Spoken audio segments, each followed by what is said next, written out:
ஆழ்வார் திருவடிகளே சரணம். எம்பெருமானார் திருவடிகளே சரணம். ஜீயர் திருவடிகளே சரணம். ஸ்ரீசைலேஷதயாபாத்திரம் தீபக்தியாதிகுணார்ணவம் யதீந்திரப்ரவணம் வந்தே ரம்யஜாமாதரம் முனிம். லக்ஷ்மீநாதசமாரம்பாம் நாதயாமுனமध्यமாம் அஸ்மதாச்சார்யபர்யந்தாம் வந்தே குருபரம்பராம். யோ நித்யமச்சுதபதாம்புஜயுக்மருக்ம व्यामोहतस्तदितराणि तृणाय मेने. अस्मद्गुरोर्भगवतोऽस्य दयैकसिन्धोः रामानुजस्य चरणौ शरणं प्रपद्ये. मातापिता युवतयस्तनया विभूतिः सर्वं यदेव नियमेन मदन्वयानाम्. आद्यस्य नः कुलपतेर्वकुलाभिरामं श्रीमत्तदङ्घ्रियुगलं प्रणमामि मूर्ध्ना. भूतं सरश्च महताह्वयभट्टनाथ श्रीभक्तिसारकुलशेखरयोगिवागान् भक्ताङ्घ्रिरेणुपरकालयतीन्द्रमिश्रान् श्रीमत्पराङ्कुशमुनिं प्रणतोऽस्मि नित्यम्. नीलातुङ्गस्तनगिरितटी सुप्तमुद्बोध्य कृष्णं पारार्त्यं स्वं श्रुतिशतशिरः सिद्धमध्यापयन्ती. स्वोच्छिष्टायां रजनिगलितं या बलात्कृत्य भुङ्क्ते गोदा तस्यै नम इदमिदं भूय एवास्तु भूयः. அன்னவயல் புதுவை ஆண்டாள் அரங்கற்கு பன்னு திருப்பாவை பல்பதியம் இனிசையால் பாடிக் கொடுத்தாள். நற்பாமாலை பூமாலை சூடிக் கொடுத்தாளை சொல்லும்.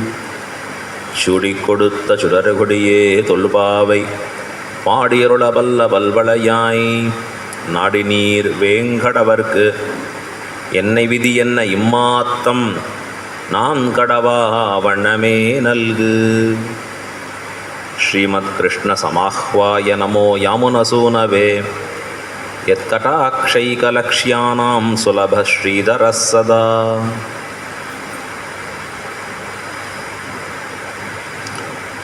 ஸ்ரீரங்கநாதனுடைய திருவருளாலே திருப்பாவையாகிற அருள் அமுதத்தை நாள்தோறும் பருகக்கூடிய பாக்கியம் பெற்றவர்களாக நாம் விளங்கி நிற்கிறோம். ஆண்டாளின் திருப்பாவை பாசுரங்களே நம்முடைய மனதை உருக்க வல்லதாக இருக்கக்கூடியது. வெறுமனே அந்த சொற்களே நம் நெஞ்சுக்குள்ளே சேர்ந்து ஒரு மாற்றங்களை உண்டாக்க வல்லதாக இருக்கக்கூடியது.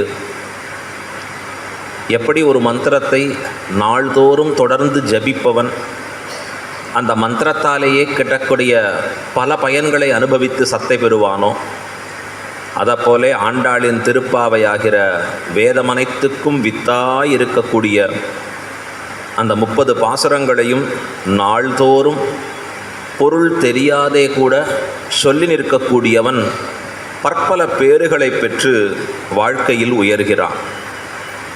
பொருள் தெரிய வேண்டுங்கிற அவசியம் இருக்கா? இல்லை. பிராமணனுக்கு வேதாத்தியனம் பண்ணணும் அப்படின்னு சாஸ்திரம் சொல்கிறது. எப்போ அத்தியனம் பண்ணணும்? இவனுக்கு 7 வயசில் உபநயனம் ஆகணும். கர்ப்பத்திலேருந்து 8வது வயசில் இவனுக்கு உபநயனம்னு சொன்னால், உப என்றால் சமீபே, குருவிடத்திலே பக்கத்தில் போய் சேர்க்கணும். அந்த குரு தான் இவனுக்கு நல்ல விஷயங்களை அறிவிக்கக்கூடியவராக இருக்கக்கூடியவர். அவர் மூலமாக இவன் பகவானை அறியக்கூடிய வித்தைகளிலே மூழ்கி நிற்கிறான் இந்த பிராமணன். அவனுக்கு பிராமணத்துவம் நிலைப்பது என்பது வேதாத்தியனத்தாலே, வேதங்களை விடார்ந்து தொடர்ந்து அத்தியனம் செய்வதாலே. வேதம் இந்த வாக்கியத்தை விதிக்கிறது. ஸ்வாத்தியாயோத்யேதவ்யா, ஸ்வாத்தியாயா அத்தியேதவ்யா. எவனவன் எந்த சாக்கையிலே பிறந்திருக்கானோ, வேதத்தில் பல சாக்கைகள் இருக்குது, பல கிளைகள்னு அர்த்தம். சாக்கைனா பற்பல கிளைகளில் அவன் எதற்கு உரித்தானவனாக நிற்கிறானோ அந்த கிளைக்கு உரைத்தாய் இருக்கக்கூடிய அந்த மூல பாகத்தை, வேதத்தில் என்னென்ன மூலங்கள் சொல்லப்பட்டு இருக்கிறதோ அந்த மந்திர பாகத்தை கிரகிக்க வேணும், அவன் அத்தியனம் பண்ண வேணும் அப்படின்னு சாஸ்திரம் விதிச்சிருக்கு. இது விதின்னு சொன்னால் ரூல், ரூல்னு சொன்னால் மஸ்ட்னு அர்த்தம். ஃபாலோ லெஃப்ட் அப்படிங்கிறான், ரெட்டு பார்த்தா நிற்கணுங்கிறான். ஹெல்மெட் அணியணும்னா சார் வேணும்னா நான் பண்ணலாம், வேண்டான்னா விடலாம் தானே அர்த்தம். எனக்கு பிடிச்சதுன்னா ரெட்டு காண்பிக்கிறச்சே நிறுத்தலாம், இல்லைனா நான் பாட்டுக்கு போகலாமான்னா விட மாட்டேன். ரூல்னா கம்பல்சரியாக ஃபாலோ பண்ணணும்னு அர்த்தம். அப்படி பண்ணலைன்னா ஃபைன் போட்டுடுவோம். அதை போல பகவான் இதை விதிக்கிறான் வேதத்திலே, இது செய்தே தீர வேண்டும். வேதாத்தியனம் என்பது என்னன்னா அக்ஷர ராசி கிரகணம். வாத்தியார் சொல்லி கொடுப்பார், பையன் மனப்பாடம் பண்ணணும், உரு போடணும், திருப்பி திருப்பி திருப்பி வேதத்தை சொல்லிகிட்டே இருக்கணும். அவர் சொல்ல சொல்ல சொல்ல சொல்ல காலையில் ஆரம்பித்தா ராத்திரி வரைக்கும் அந்த பிள்ளைக்கு அதுதான். இப்படி பல வருஷ காலம், குறைஞ்சது 15 வருஷமாவது இப்படி அத்தியனம் பண்ணுறதில், சில விசேஷமாக இருக்கக்கூடிய அங்கங்களை தெரிந்து கொள்வதில் இவன் இந்த பிள்ளை தன்னுடைய வாழ்க்கையை செலவழிக்கணும். அப்படி ஆன பிறகு வேதத்தில் சொல்லப்பட்டிருக்கக்கூடிய அர்த்தங்களை இவன் கட்டாயம் கற்க வேண்டுமா அப்படின்னா அதை கட்டாயப்படுத்தலை. கண்டிப்பாக அர்த்தங்களை கேட்டாகணும்னா நியதி இல்லை. ஆனால் இவனுக்கே ஒரு ஆசையின் தூண்டுதலாலே இத்தனை நாள் வேதத்தை சொல்லிகிட்டே இருக்கோம், ரொம்ப அழகாக இருக்குது வேத அக்ஷரங்கள் எல்லாம் சொல்லிகிட்டே இருக்கிற நாம வேதத்தின் அர்த்தத்தை தெரிந்தால் கூட உபயோகமாக இருக்குமே, அப்போ அதனுடைய அர்த்தம் என்னவா இருக்கும், அதை நம்ம கொஞ்சம் என்னன்னு தெரிஞ்சுக்கலாமா அப்படின்னு இவனுக்கா ஒரு ஆசை ஏற்பட்டு அந்த தூண்டுதலாலே அர்த்தங்களை அறிய தொடங்குகிறான். இப்போ எது விதிக்கப்படுகிறது இவனுக்கு? வேதத்தினுடைய மூலத்தை அத்தியனம் பண்ணுவது. வேதத்தினுடைய அர்த்தத்தை என்பது இவன் விருப்பமடியாக சென்று குருவிடத்திலே கேட்டு தெரிந்து கொள்ள வேண்டியது. திருப்பாவைங்கிறது மூலம், மூலத்தை மாத்திரம் அதுதான் சொன்னான். வேதமனைத்துக்கும் வித்தாக இருக்கக்கூடிய கோதை தமிழ் 5 5 அறியாத மானிடரை 5 5 5 × 5 25 ப்ளஸ் ஒரு 5 30. எவ்வளோ அழகாக பாருங்கள், மல்டிப்ளிகேஷன் ப்ளஸ் அடிஷன் ரெண்டு வந்துடுறதாங்க.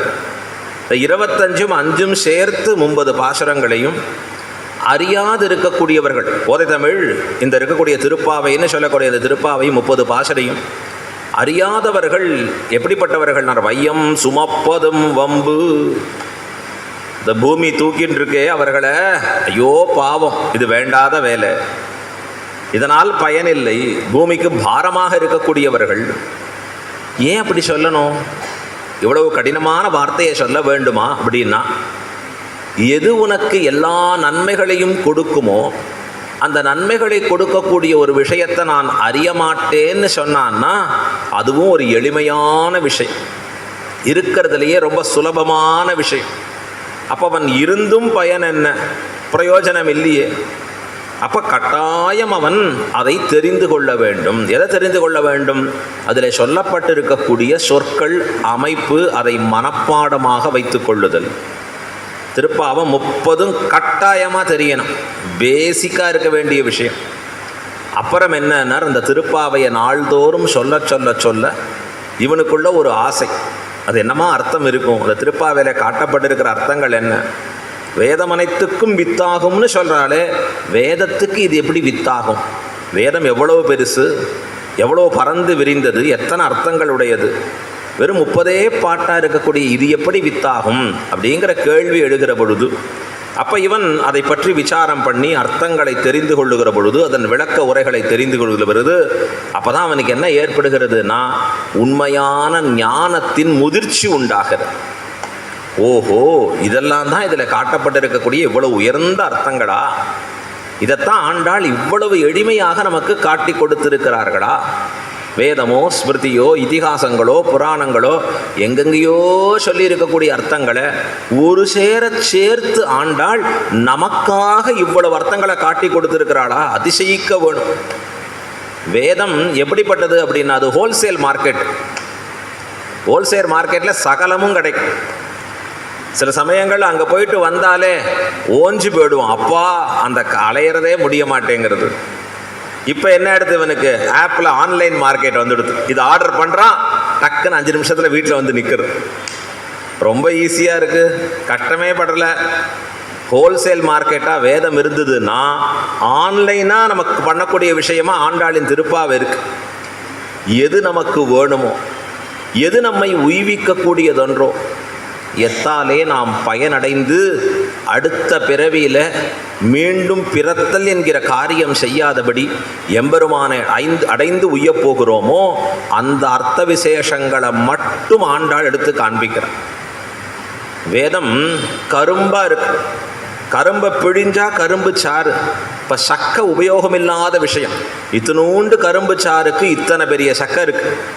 அதுபோல வேதம் எத்தனையோ விஷயங்களை, வேண்டியதை வேண்டாததை எல்லாம் தன்னுள் அடக்கி வச்சிருக்கு. ஆண்டாள் எப்படின்னா வேதத்தின் சாரமாக இருக்கக்கூடிய அர்த்தத்தை கரும்பு சாறு போல, ஜூஸ் போல அழகா எது நமக்கு தேவையோ, எது நமக்கு பிரயோஜனமோ அதை மட்டும் கொடுக்குமவளாக நிற்கிறாள் தன்னுடைய திவ்ய பிரபந்தத்திலே, இந்த திருப்பாவையிலே. திருப்பாவையில் இன்னொரு தன்னேற்றம் என்னன்னா, சில பேர் மெத்த படித்தவர்களாக இருப்பா, சில பேருக்கு புத்தி ரொம்ப ஷார்ப்பாக இருக்கும். இப்போ அவராப்பா ரொம்ப நல்ல ஷார்ப் பிரெயின், அவருக்கு நிறைய அர்த்த விசேஷங்கள் தெரியும், நல்ல புரிஞ்சு கொள்ளக்கூடிய சாமர்த்தியம் இருக்குது. இன்னும் சில பேருக்கு கொஞ்சம் ஓரளவு பாதியில் கொஞ்சம் ஒரு மத்தியத்தில் புரியும்படியாக இருக்குது. இன்னும் சில பேருக்கு எவ்வளோ நேரம் நான் உருப்போட்டாலும் எனக்கு மனப்பாடம் ஆகலை, பல விஷயங்கள் புரியல. இப்போ இந்த 3 ரகமாக இருக்கக்கூடியவர்களுக்கு, ரொம்ப புத்திசாலியாக இருக்கிறவா, இல்லை மத்தியமாக இருக்கிறவா, இல்லை கொஞ்சம் புத்தி குறைச்சலாக இருக்கிறவா, இவர்கள் எல்லாருக்கும் ஒரே விஷயம் பிடிக்கும்னு சொல்ல முடியாது. கர்நாடக சங்கீதத்தில் யார் போய் ரசிக்க முடியும்? யார் அதனுடைய ரசனையில் மூழ்கி இருக்கார்களோ அவர்கள் அதெல்லாம் தெரியும். அந்த ராகம் என்ன, எப்படி கையாளுறா, அந்த ஸ்வரங்கள் எப்படி கையாளுறா, எல்லாம் தெரிந்தவர் அழகாக ஆச்சரியமாக ரசிக்க முடியும். அது தெரியாமல் நாம் போய் உட்காரச்சே என்னன்னா, அவர் எப்படி தலையாட்டுறாரோ பக்கத்தில் இருக்கிற எப்படி தலையாட்டுறான்னு பார்ப்போம். அப்போ நாமும் இப்படி தலையாட்டலாம். அப்போ கீழே இப்படி அவர் தட்டுறாருன்னா நாமும் இப்படி தட்டிக்கலாம் அழகாக அங்கேருந்து. இப்போ எல்லாருக்கும் ஒரு விஷயம் ரசிக்கும்படியாக ஆகுமான்னா சொல்ல முடியாது. ஆனால் ஆண்டாளின் திருப்பாவை இந்த 3 விதங்களாக இருக்கக்கூடியவர்களுக்கும் பிடித்த திருப்பாவையாக இருக்கும். அதான் ஆச்சரியம். அதிபுத்திசாலிகளும் கொண்டாடுறா, புத்தியில் ஓரளவு மத்தியஸ்தராக இருக்கிறவர்களும் கொண்டாடுறா. ரொம்ப புத்தியே இல்லை சுவாமி அப்படி கீழே இருந்தாலும் கூட அவர்களும் உகக்கிறார்கள் ஆண்டாளின் திருப்பாவை குறித்து. இது எதை போலேன்னா, பகவானை தொழுவதற்கு நல்லா படித்திருக்கிற வித்வான்களும் வருவா, வித்வான்கள் அல்லாதவர்களும் வருவா, பாமர ஜனங்களும் வருவா. எம்பெருமான் எல்லாருக்கும் பொதுவாக இருக்கான். ஆழ்வார் சொன்னார், பொது நின்ன பொன்னங்கடல். எல்லாருக்கும் பொதுவாக இருக்கான் எம்பெருமான். சாமானிய ஜனம் வெளியில் பார்த்தா அழகாக விதவிதமாக ஷாப்பை பார்த்துன்னு போகிறோம். அடா அழகாக இருக்கே, அடா அற்புதமாக இருக்கே, நம்ம அட்ராக்ட் பண்ணுறதுக்குன்னே டிசைன் பண்ணியிருக்கான். எவ்வளோ காஸ்ட்லியாக பண்ண முடியுமோ வெளியில் அதை போட்டு இதை போட்டு எதெல்லாம் உண்டோ அழகா. இப்போ இந்த மாதிரியான விஷயங்களை பார்த்துட்டே வரவன் பெருமாள்கிட்ட வந்து ஒரு நிமிஷம் நின்னா, அட இவர் கூட ரொம்ப அழகாக இருக்காரு, அட இவர் கூட சிரிச்ச முகமாக இருக்காரு, சங்க சக்கரங்கள் வச்சுட்டு இருக்காரு, அற்புதமான ஆபரணங்கள் அணிஞ்சின்னு இருக்காரு, அவர்களுக்கும் எம்பெருமான் தன் அழகை காட்டி இருக்கிறான். கொஞ்சம் மத்தியமாக இருக்கிறவர்களுக்கு ஆண்டாள் சொல்லியிருக்காள் இந்த பாசுரத்தில், நாராயணனே நமக்கே பறை தருவான், சென்று வணங்குமினோ சேனுயர் வேங்கடத்தை அரங்கமான கருளானை, இப்படிலாம் ஆழ்வார்கள் பாடியிருக்காரு. அந்த எம்பெருமான் தானே இங்கே இருக்கான் அப்படின்னு கை தொழுவார்கள். இன்னும் மத்தியத்தில் இருக்கிறவா, இன்னும் ஞானிகளாக மகா ஞானிகளாக இருக்கக்கூடிய பெரியோர்கள் எம்பெருமானை தொழுகிற பொழுது, ஆஹா வேதத்தின் சுவைப்பயனன்றோ நீ, எல்லா வேதங்களும் எங்கு சென்று முடிவடைகிறதோ அந்த பயனன்றோ நீ, அந்த பரம்பொருள் என்றோ, எல்லாருக்குள்ளும் இருந்து இயக்கக்கூடியவன் என்றோ நீ, இங்கே எங்களுக்காக எங்கள் கை எதிர்பார்த்து காத்திருக்கிறாய் அப்படின்னு அவர்கள் அனுபவம் வித்தியாசமாக இருக்கு. ஆனால் எல்லாருக்கும் வேண்டிய அனுபவத்தை பகவான் கொடுத்துட்டே இருப்பார். என்ன ஆச்சரியம் இது! அதை போல தான் திருப்பாவை. பெரிய வித்வத் சிரோமணியாக இருக்கக்கூடியவர்களும் திருப்பாவையில காட்டியிருக்கிற ஆழமான அர்த்தங்களை கண்டு ரசிக்கலாம். இல்லை கொஞ்சம்தான் தெரியும்னா அதில் சொல்லப்பட்டிருக்கக்கூடிய அர்த்தங்களை உள்ள வாங்கறச்சேயே அற்புதமாக இருக்குதுன்னு கொண்டாடலாம். இன்னும் சில பேருக்கு புரியவே இல்லை சுவாமி, கஷ்டமாக இருக்குது அப்படின்னு நினைப்பவர்கள் கூட திருப்பாவையில் காட்டியிருக்கக்கூடிய 4-5 வரிகளை கொண்டு பிழைத்து போகலாம். நாராயணனே நமக்கே பறை தருவான், ஓங்கி உலகளந்த உத்தமன் பேர் பாடி, தூயோமாய் வந்து நாம் தூமலர் தூவி தொழுது, வாயினால் பாடி மனத்தினால் சிந்திக்க. எவ்வளோ எளிமையாக சொல்லியிருக்கா. நம்ம ஆற்றுல பேசுகிற மாதிரிலாம் சொல்லியிருக்கா. எளிமைனா எளிமையின் சிகரமாக காட்டக்கூடிய விஷயம். இப்போ ஒன்றும் புரியாத பாமரர்களுக்கு கூட இந்த அர்த்த விசேஷங்கள் பயனுள்ளதாக அமையப்பெறுகின்றன. இது யாரால் கொடுக்க முடியும்னா ஆண்டாள் நாச்சியாரால் தான் கொடுக்க முடியும். அதுக்கு தான் அவளுக்கு கோதான்னு பேர், ஞானத்தை கொடுப்பவள். பட்டர் அழகா சொன்னார், அவர் பேர் என்ன? அத்தியாபயந்தி, அறிவிக்கிறாள். சொல்லிக் கொடுக்கக்கூடிய குருவுக்கு பேர் அத்தியாபகர்னு பேர். இந்த அத்தியாபகரை கண்டா பிள்ளை பயந்துட்டு வருவான். அந்த காலத்தில் எப்படி இருக்கும்னா மரியாதை கலந்திருக்கிற ஒரு பயம் இருக்கும். பயம்னா அப்படி நடுங்கிட்டே ஓடுறது இல்லை. ஐயோ பெரியவர் நமக்கு சொல்லிக் கொடுக்குற வாத்தியார், ஜாக்கிரதையாக வந்து நிற்கணும்.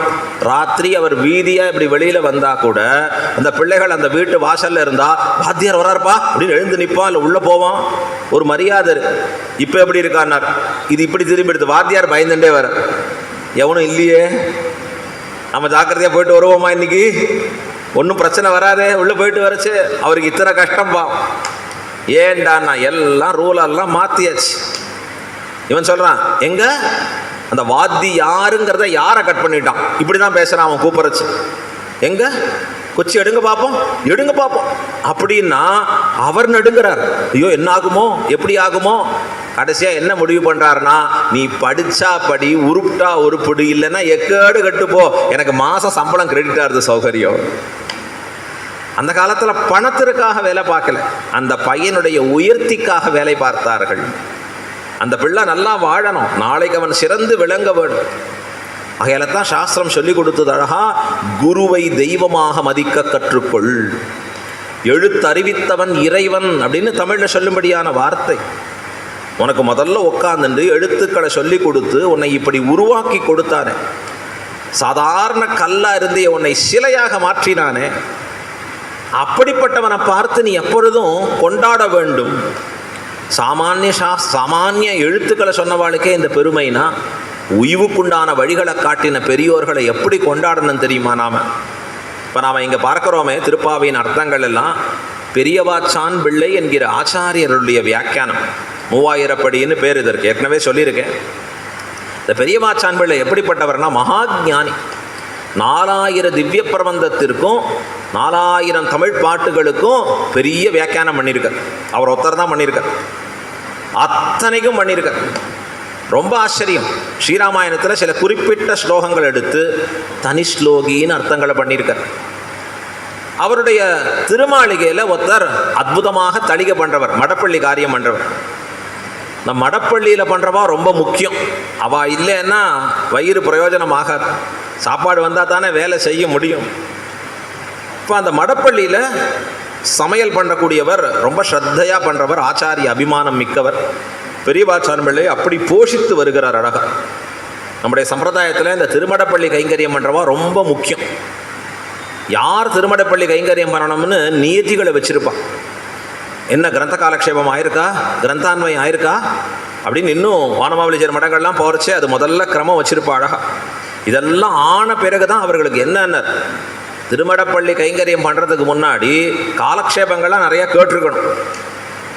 ஆச்சாரிய பக்தி ஸ்ரத்தையாக இருக்கணும் அவன், அப்புறம் பண்ணும்படியாக இருக்கணுமா இந்த திருமடப்பள்ளி கைங்கரியம். ஆனால் அவர் வித்வானாக இருக்கணுங்கிற அவசியம் இல்லை, அந்த ஸ்வரூப ஞானம் ஏற்பட்டிருக்கணும். இவர் அப்படிப்பட்ட ஒரு சுவாமி, ஸ்வரூப ஞானம் நிரம்ப பெற்றவர், ஆச்சாரியர். அவ்வளோ அழகாக அங்கே திருமடப்பள்ளி கைங்கரியம் பண்ணுறார். ரொம்ப ஸ்ரத்தையாக பண்ணுறார், உயிராக பண்ணுறார் அழகா. நம்ம கூட அப்படி கிடச்சிருக்கார் அழகா கொண்டாடுறச்சு. ரொம்ப ஸ்ரத்தையாக பண்ணுறார் பெரியவாச்சான் பிள்ளை திருவடிகள். ஒரு சமயம் பெரியவாச்சான் பிள்ளை வெளியில் போயிருக்கார், அவர் இல்லை அங்கே. திடீர்னு 4-5 வித்வான்கள் டிஸ்கஸ் பண்ணிட்டு இருக்கா. இவருக்கு உள்ளேருந்து பார்க்குறார். அன்றைக்கி மடப்பள்ளி கைங்கரியம் ஓவர், சீக்கிரம் தலிகையை முடிச்சுட்டார். கொஞ்சம் நேரம் ஃப்ரீயாக இருக்கலாமேன்னு வெளில வந்து பார்த்தா ஒரே 5-6 வித்வான்கள் சேர்ந்து ஒரே டிஸ்கஸ் பண்ணிட்டு இருக்கா. ஏதோ 5 பேரோ 10 பேரோ சேர்ந்து இருந்து எதையோ விவாதித்து கொண்டு இருக்கிறார்கள். ரொம்ப ஆனந்தமாக விவாதிச்சுட்டு இருக்கான். இவருக்கு தனக்கு ஒன்றும் தெரியல, ஆனால் அதை தெரிஞ்சுக்கணும்னு ஆசை. தனக்கு அதை பெருசாக படிக்கலை, ஆனால் அதில் என்ன சொல்லிட்டு இருக்கான்னு கேட்டுக்கணும். பக்கத்தில் போய் நிற்கிறார், அவள் பேசுறது புரியல, என்ன சொல்கிறான்னு தெரியல.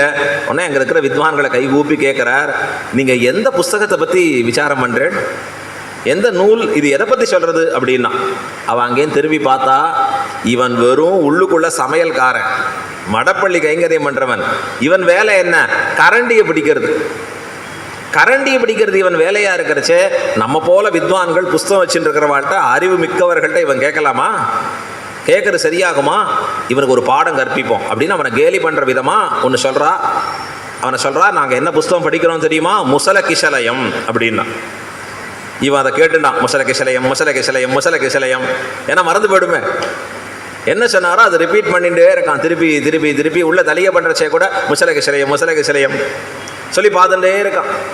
சாயந்தரமாக பெரியவாச்சான் பிள்ளை வர ராத்திரி, அவருக்கு இவனே அழகாக திருமட பிள்ளை பண்ணிருக்க தலைகளையெல்லாம் விநியோகம் பண்ணி அவருக்கு சாதிச்சு முடித்த உடனே அவர்கிட்ட ஒரு விண்ணப்பம் பண்ணுறான். சுவாமி, ஒரு ஆசை எனக்கு.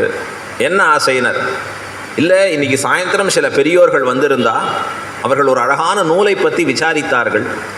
ஆர்வத்தில் நானும் போய் கேட்டேன், இந்த நூலை பற்றி தெரிஞ்சுக்கணும்னு எனக்கு ஆசை. அப்படியா, என்ன நூல், அந்த பேர் என்னன்னு கேட்டார் அவர். உடனே அவர் முசல கிசலயம்னா, இதை கேட்ட பெரியவாச்சான் பிள்ளை இப்படி பிரசாதம் எடுக்க வேண்டியவர் கீழே வச்சுட்டார். மனசு கலக்கம் ஏற்பட்டது ஆச்சாரியனுக்கு. இப்படி சொல்லிட்டாலே அப்படின்னா என்ன அர்த்தம்னா, அந்த முசல கிசலயம் என்கிற நூலின் பெயர் உலக்கை கொழுந்து. தமிழில் அப்படியே டிரான்ஸ்லேட் பண்ணணும்னா, அப்போ அங்கே இருக்கக்கூடிய வித்வான்கள் எல்லாம் இந்த தலிகை பண்ணக்கூடிய இந்த சுவாமியை கிண்டல் பண்ணணுங்கிறதுக்காக உலக்கை கொழுந்துன்னு சொல்லியிருக்கா. நாம் எல்லாம் கேள்விப்பட்டிருக்கோம், படிப்பு ரொம்ப வரலன்னா உலக்க கொழுந்து அப்படின்னு சொல்லும்படியான வார்த்தை. அறிவு போராதவர்களுக்கு, அறிவு பெருசாக இல்லாதவர்களை பார்த்து உலக்கை கொழுந்துன்னு சொல்லுவாள். ரொம்ப வருத்தப்பட்டார் யார்? பெரியவாச்சான் பிள்ளை. உன்னை கிண்டல் பண்ணுறதுக்காக இவெல்லாம் உலக்கை கொழுந்துன்னு சொல்லியிருக்காப்பா. இதை கேட்டாரோ இல்லையோ அந்த தலையை பண்ணுறவர் அப்படியே மனசு அவ்வளோ வருத்தத்தில் துடிச்சு அழ ஆரம்பிச்சிட்டார். இப்படியா சொல்லிட்டா, இப்படியா சொல்லிட்டா, நான் ஆர்வமானா கேட்டேன் அங்கே போய், இப்படின்னா அவர்கள் சொல்லிட்டா. அப்போ கரண்டியை கீழே போட்டார். ஆச்சாரியன் திருவடியில் சாஷ்டாங்கமாக விழுந்தார். இப்போ பிரசாதப்பட்டு எழுந்த உடனே அவர் பாதங்களை கெட்டியாக பிடிச்சிட்டார். என்னை தேவரீர் ஒரு வித்வானாக உருவாக்க வேணும், அவர்கள் எல்லாரோட போல வித்வானா உருவாக்க வேணும் அப்படின்னு அவர் திருப்பாதங்களை கெட்டியாக பிடிச்சிட்டார். அவருக்கு ஆல்ரெடி 40 கிராஸ்ட், அவருக்கு 40-50க்கு மேலே வயசு ஆயிடுது அவரோட. ஆறு திருவடியை பிடிச்சிட்டார். இனிமே தான் அவருக்கு அக்ஷரங்கள்லாம் சொல்லி கொடுத்து ஆரம்பிக்கணும். ஆனா ஆவன்னா ஊனா ஆ ஈன்னு ஆரம்பிக்கணும் ஒரு பாட்டுக்கு. இவர் கெட்டியாக பிடிச்சிட்டார். உடனே பெரியவாச்சான் பிள்ளை, ஆகட்டும் அப்படியே பண்ணுகிறோம் அப்படின்னு சொல்லி, ஒரு ஆச்சாரிய அனுகிரகம், ஒரு சிஷ்யன் எப்படி உண்மையாக ஒரு குருவை பற்றினால் நடக்கும் என்றால், அவர் எழுத்துக்களை கற்றுக்கிறார், மேற்கொண்டு அழகாக வியாக்கரணத்தை கற்றுக்கிறார், எப்படியெல்லாம் நூல் இயற்ற வேண்டும் என்று கற்றுக்கொண்டு பெரிய வித்வானாகி இவர் முசல கிசலயம்ங்கிற பேர்லேயே ஒரு கிரந்தம் பண்ணார். உலக்கை கொழுந்துன்னு பேர் வச்சுட்டு அந்த வித்வான்களை எல்லாம் சிரிக்கும்படியாக செய்கிறேன்னு சொல்லி பண்ணாராம். என்ன கேலி பண்ணீங்களோ இல்லையோ, அவருக்கு பிற்காலத்தில் என்ன பேர்? வாதிகேசரி அழகிய மணவாளஜீயர் அப்படின்னு பேர். இன்றைக்கும் காஞ்சிபுரத்தில் அந்த மடம் இருக்கு, வாதிகேசரி ஜீயர் மடம் அப்படின்னு பேர். யாராலே உருவாக்கப்பட்டவர்? பெரியவாச்சான் பிள்ளை என்கிற ஆச்சாரியனாலே. ஆச்சாரியனுடைய அனுகிரகம் இருந்ததுன்னா எப்படிப்பட்டவனும் கூட உயர்ந்திருக்கக்கூடிய ஞானத்தை பெற முடியும். கம்பன் வீட்டு தறியும் கவி பாடும்னு சொன்ன. இப்போ இவர் ஒரு ஆச்சாரியனுடைய சத் சம்பந்தம் கிடைக்கப்பெற்றதுன்னு சொன்னால் அவனாலே உயர்ந்த ஞானத்தை வித்வத்தை பெற முடியும். வகையில தான் ஆச்சாரியர்களை ரொம்ப போற்றுகிறோம் நாம். ஆச்சாரிய தேவோபவ என்று கொண்டாடுகிறோம். அழகா சொன்னார் கணினன் சிறுத்தாம்பல மதுரகவி ஆழ்வார், தேவுமற்றறியேன் குருகூர் நம்பி. எனக்கு தெய்வமே யாருன்னு தெரியாது. பிறகு யாரை தெரியும்னா, பாவினின் இசை குருகூர் நம்பி பாவினின் இசை பாடித்திரிவனே. உங்களுடைய அற்புதமான பாசுரங்களை பாடித்திரிபவனாக நிற்பேன் நான். எனக்கு எல்லாம் நீர் தான், எனக்கு எல்லாம் குரு தான் அப்படின்னு கிடந்திருக்கக்கூடிய உயர்ந்த நிலை. ஏன்? நம்மை மோட்சத்துக்கு அழைத்து செல்லக்கூடிய ஞானத்தை கொடுப்பவனுக்கு தான் ஆச்சாரியன்னு பேர். நீ எப்படி வாழ வேணும் என்கிற அனுஷ்டானத்தை உனக்கு காண்பிப்பவன் தான் ஆச்சாரியன். அழகாக சொல்லி கொடுக்குறார் மணவாள மாமுனிகள் உபதேச ரத்ன மாலையில். ஞானம் அனுஷ்டானம் இவை நன்றாகவே உடையனான குருவை அடைந்த கால் மாநிலத்தீர் தேனார் கமல திருமாமகள் கொழுனன் தானே வைகுந்தம் தரும். பெருமாளை போய் பிடிச்சுட்டே இருந்தால் உனக்கு வைகுந்தம் கிடைக்காதுப்பா. யாரை பிடிச்சுக்கணும் அப்படின்னு சொல்கிறார். ஞானம் அனுஷ்டானம் இவை நன்றாகவே உடையனான குரு. ஞானத்திலையும் விகசித்து இருக்கணும், அனுஷ்டானங்களையும் சிரேஷ்டதமமாக இருக்கணும். இப்படிப்பட்ட குருவை ஆச்சாரியரை நீ பற்றி கொண்டாயாகில் பகவான் தானே உனக்கு வைகுந்தம் தரும். உனக்கா ஞானம் இல்லாமல் இருக்கலாம், உனக்கா அனுஷ்டானம் போராமல் இருக்கலாம். ஆனால் அப்படிப்பட்டு உயர்ந்திருக்கக்கூடிய ஆச்சாரியர்களை பற்றி கொண்டாயாகில் உனக்கு மோட்சம் நிச்சயம். ஏன்? உன்னை செயல் நன்றாக திருத்தி பணிகொள்வான் சொல்றார். ஆச்சாரியன் கர்த்தவியம் என்ன? எப்படி நீ இருக்க வேண்டும் என்று செயல் நன்றாக திருத்தி பணிகொள்பவன் ஆச்சாரியன். அப்படி நமக்கு கோதை நாச்சியார் கிட்டியிருக்கிறார். அற்புதமான திருப்பாவையினுடைய ஆழ்ந்த அர்த்தங்களை எளிமையான சொற்றொடர்களாக அமைச்சு, வெறும் 8 வரி தான் எளிமையான தமிழ் வரிகளில் அமைச்சு நமக்கு கோதை நாச்சியார், ஆண்டாள் நாச்சியார், சுடி கொடுத்த நாச்சியார் நமக்கு அற்புதமாக அருளி இருக்கிறார். அந்த திருப்பாவையிலே நாம் இன்றைய தினம் அனுபவிக்க வேண்டிய பாசுரம் 10வது பாசுரம். நோற்று சுவர்க்கம் புகுகின்ற அம்மனாய் என்று வரக்கூடிய பாசுரம் இது. இந்த பாசுரத்தில் ஆண்டாள் மிக அற்புதமாக விவரித்திருக்கக்கூடிய ஒரு விஷயம் என்னன்னா, இதுலேயும் மற்ற ஒரு பெண் பிள்ளையை எழுப்புகிறாள். 15வது பாசுரம் வரைக்கும் ஒரு பெண் பிள்ளையாக எழுப்பி கொண்டு போகிறாள். அதில் எப்படிப்பட்டவளை எழுப்புகிறாள் இந்த பாசுரத்தில் அப்படிங்கிறத விவரிக்கிறார். நோற்று சுவர்க்கம் புகுகின்ற அம்மனாய் அப்படிங்கிறத கொண்டு நிர்வாகம் பண்ணுகிறாள். இவள் எம்பெருமானிடத்திலே மிகுந்த விசுவாசம் உடையவளாக இருக்கிறாள். எம்பெருமான் திருவடி கீழ் இவர் வைத்திருக்கக்கூடிய அந்த மகா விஸ்வாசத்தாலே எப்படிப்பட்டதாக இருக்குன்னா, எம்பெருமான் இவளிடத்திலே தான் மயங்கினவனாக நிற்கிறான். உலகமே எம்பெருமான்னா அப்படியே தண்ணீர் என்று எம்பெருமானிடத்திலே போய் நிற்பவர்கள் இவர்கள் கலங்கி நிற்பார்கள். ஆனால் எம்பெருமான் என்பவன் இவளிடத்திலே இருக்கக்கூடிய பக்தியாலே தான் கலங்கி நிற்கிறான் அப்படின்னு ரொம்ப அற்புதமான ஒரு அர்த்தத்தை காண்பித்து நிற்கிறார் இந்த இடத்துல பெரியவாச்சான் பிள்ளை. பக்தியில் உயர்ந்திருக்கக்கூடிய ஞானிகளை பார்க்கறச்சே நாம் ரொம்ப அசந்து தான் போகணும். அது எவ்வளோ வருஷ காலமானாலும் கூட நம் நெஞ்சிலே நிலைத்து இருக்கும். உதாரணத்திற்கு பிரகல்லாத ஆழ்வான் சரித்திரம். நரசிம்மமூர்த்தின்னா யார் நமக்கு தெரிகிறார்னா பிரகல்லாத ஆழ்வான் தான். இந்த பிரகல்லாதன் சிறு பிள்ளையாக இருக்கக்கூடியவன், பள்ளியில் ஓதி வந்த சிறுவன், சின்ன பிள்ளை அவன். ஆனால் பக்தியில் என்னன்னா போஸ்ட் டாக்டரேட் வாங்கிட்டான். பள்ளியில் சாதாரணமாக படித்தாலும் பக்தியில் எங்கேயோ போயிட்டான் அந்த பிள்ளை. எப்படிப்பட்ட பக்தி? பகவான் தான், அவன் தான் ரக்ஷகன், அவன்தான் நமக்கு எல்லாமுமாக இருக்கக்கூடியவன், அவனை ஒழிய வேறு கதி இல்லை. இந்த நிலையில எப்படிப்பட்ட ஆபத்து வருகிற சமயத்திலேயும் கொஞ்சம் கூட அதில் மாற்றம் இல்லாமல் இருந்தான் பிரகல்லாத ஆழ்வான். ரொம்ப அதிசயம் அது. நம்மெல்லாம் எப்படி வரைக்கும் சொல்லியிருக்கலாம்னா, நமக்குன்னு ஏதான கட்டம் வர வரைக்கும் அப்படி இருக்கலாம். கட்டம் வந்துடுத்தோ அப்புறம் பார்த்துக்கலாம்ப்பா. என்ன சுவாமி கோயிலுக்கு வந்துருந்தீரு, ஆலய காணமே என்னார்? இல்லை, இந்த மாதம் வேற கோயில் சேஞ்ச் பண்ணியிருக்கேன், கொஞ்சம் அப்படியே தானே போய் பார்க்கலாமா? இந்த பிரகல்லாத ஆழ்வானுக்கு எப்படி இருந்தது ஆச்சரியம்! அந்த மகா விஸ்வாசம் இன்னும் அதிகமாக ஆகி கொண்டிருக்கிறது. பெற்ற தாயை வைத்து அவனுக்கு விஷத்தை கலந்து கொடுக்கும்படியாக செய்தான் தகப்பன். ஆனால் இவன் அந்த விஷத்தை பருகுகிறான். ஏன்னார்? எல்லாம் ஸ்ரீமன் நாராயணன். அது அமிர்தமாக இவனிடத்திலே போய் நிற்கிறது. இவனுக்கு ஒன்றுமே புரியல. என்னடா அது, இவனை இத்தனை பண்ண சொல்கிறோம், பாம்பை விட்டு கடிக்க சொல்கிறோம், பாம்புனாலே படையே நடுங்கும். இவனுக்கு கொஞ்சம் கூட பயம் இல்லை. அங்கே உட்காந்து நாராயணாரி நாராயண நாராயணான்னு பாடின்னு இருக்கான். என்ன ஆச்சரியமாக இருக்கிறது! துளி கூட இந்த பிள்ளைக்கு எதை கண்டும் அச்சம் இல்லையே. அதிசயிக்கிறான் ஹிரண்யகசு. எதை பண்ணாலும் நெருப்புக்கு நடுவில் விடுறா, கொஞ்சம் கூட கவலையே படலை. ஏதோ ஏசி மத்தியத்தில் இருக்கிற மாதிரி இருக்கிறான் அந்த பிள்ளை. கூலாக இருக்காங்க. ஏன்னா நெருப்பு அவனுக்கு அப்படி கூலாக மாறி விடுகிறது பகவத் சம்பந்தத்தால். கடலில் போட்டு அமுக்கரிச்சு அவனுக்கு ஒன்றும் கவலைப்படுறது இல்லை. அழகா இப்போ இவனுக்கு புரியவே இல்லை. எங்கே ஒரு சின்ன விஷயத்துக்காக பயப்பட்டானா? என்ன அவன் சொன்னா, இல்லை நீங்கள் ஒரே ஒன்று மலையிலேருந்து உருட்டி விட சொன்னேன், நம்ம மலையிலேருந்து உருட்டி விடுறச்சே மட்டும் பயந்தான். எப்படி சொல்றீங்க பயந்தான்னார்?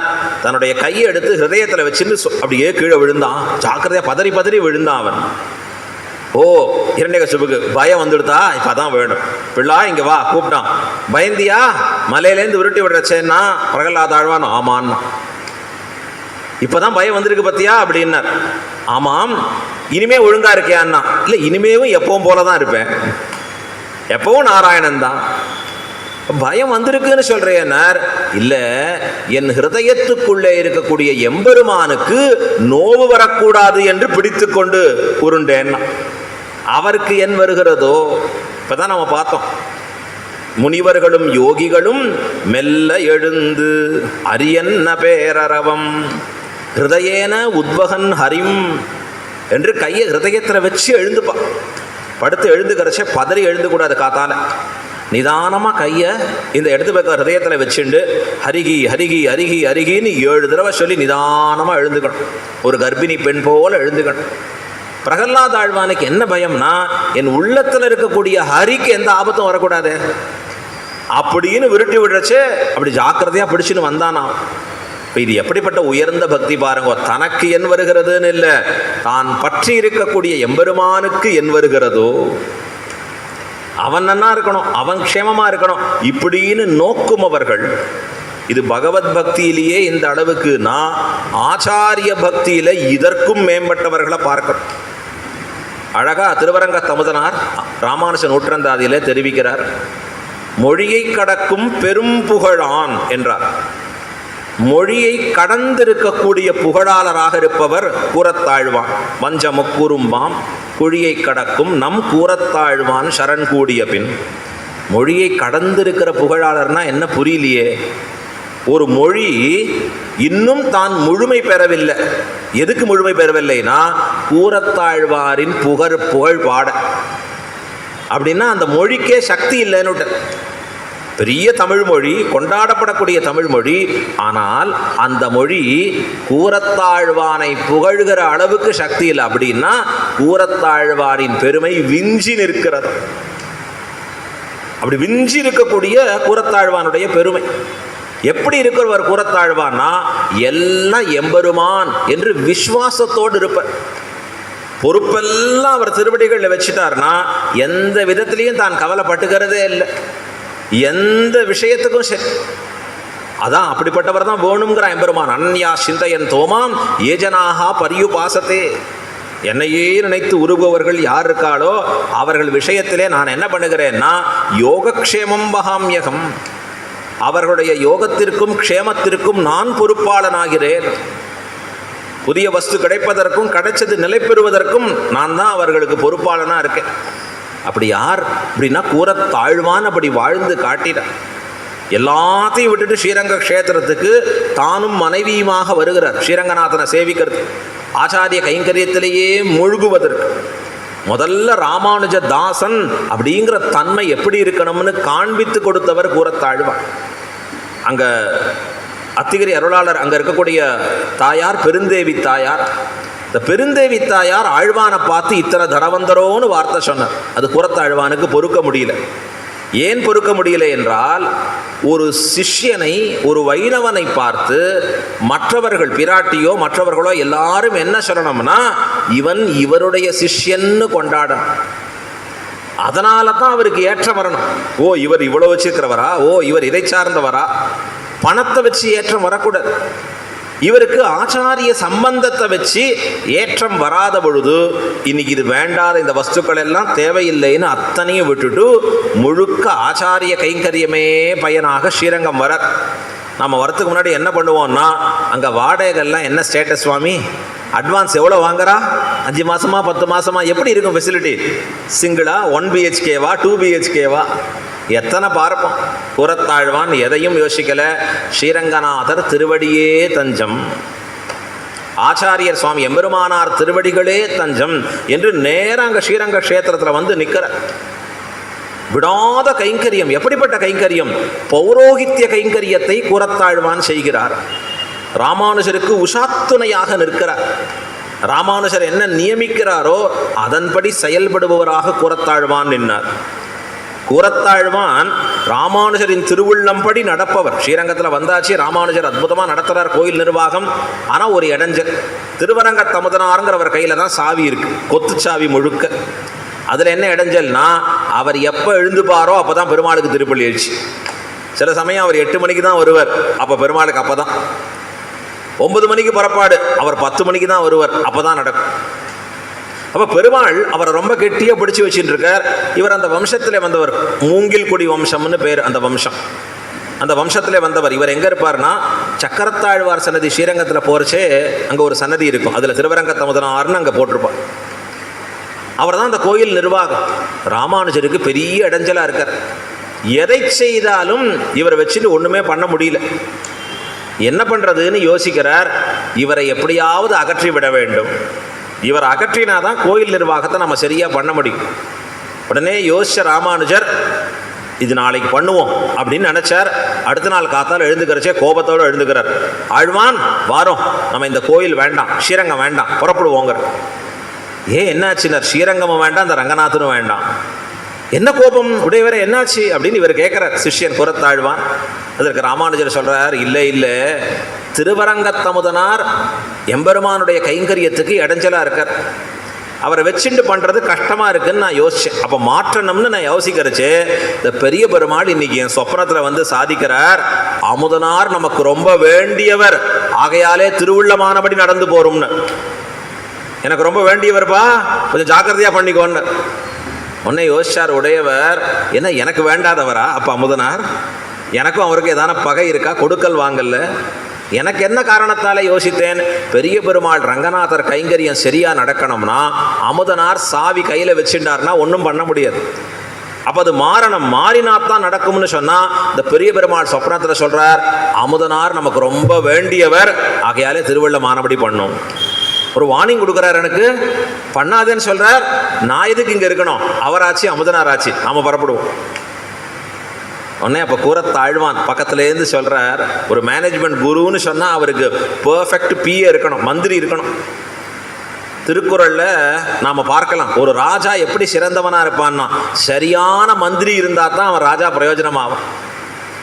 மந்திரிக்கு சூக்ஷ்மம் தெரியணும், சபையில் என்ன பேசணும், எது பேசக்கூடாது, வெளியில் எப்படி இருக்குது நிலைமை, எல்லாத்தையும் உணர்ந்து பேசுபவனாக இருக்கணும் மந்திரி.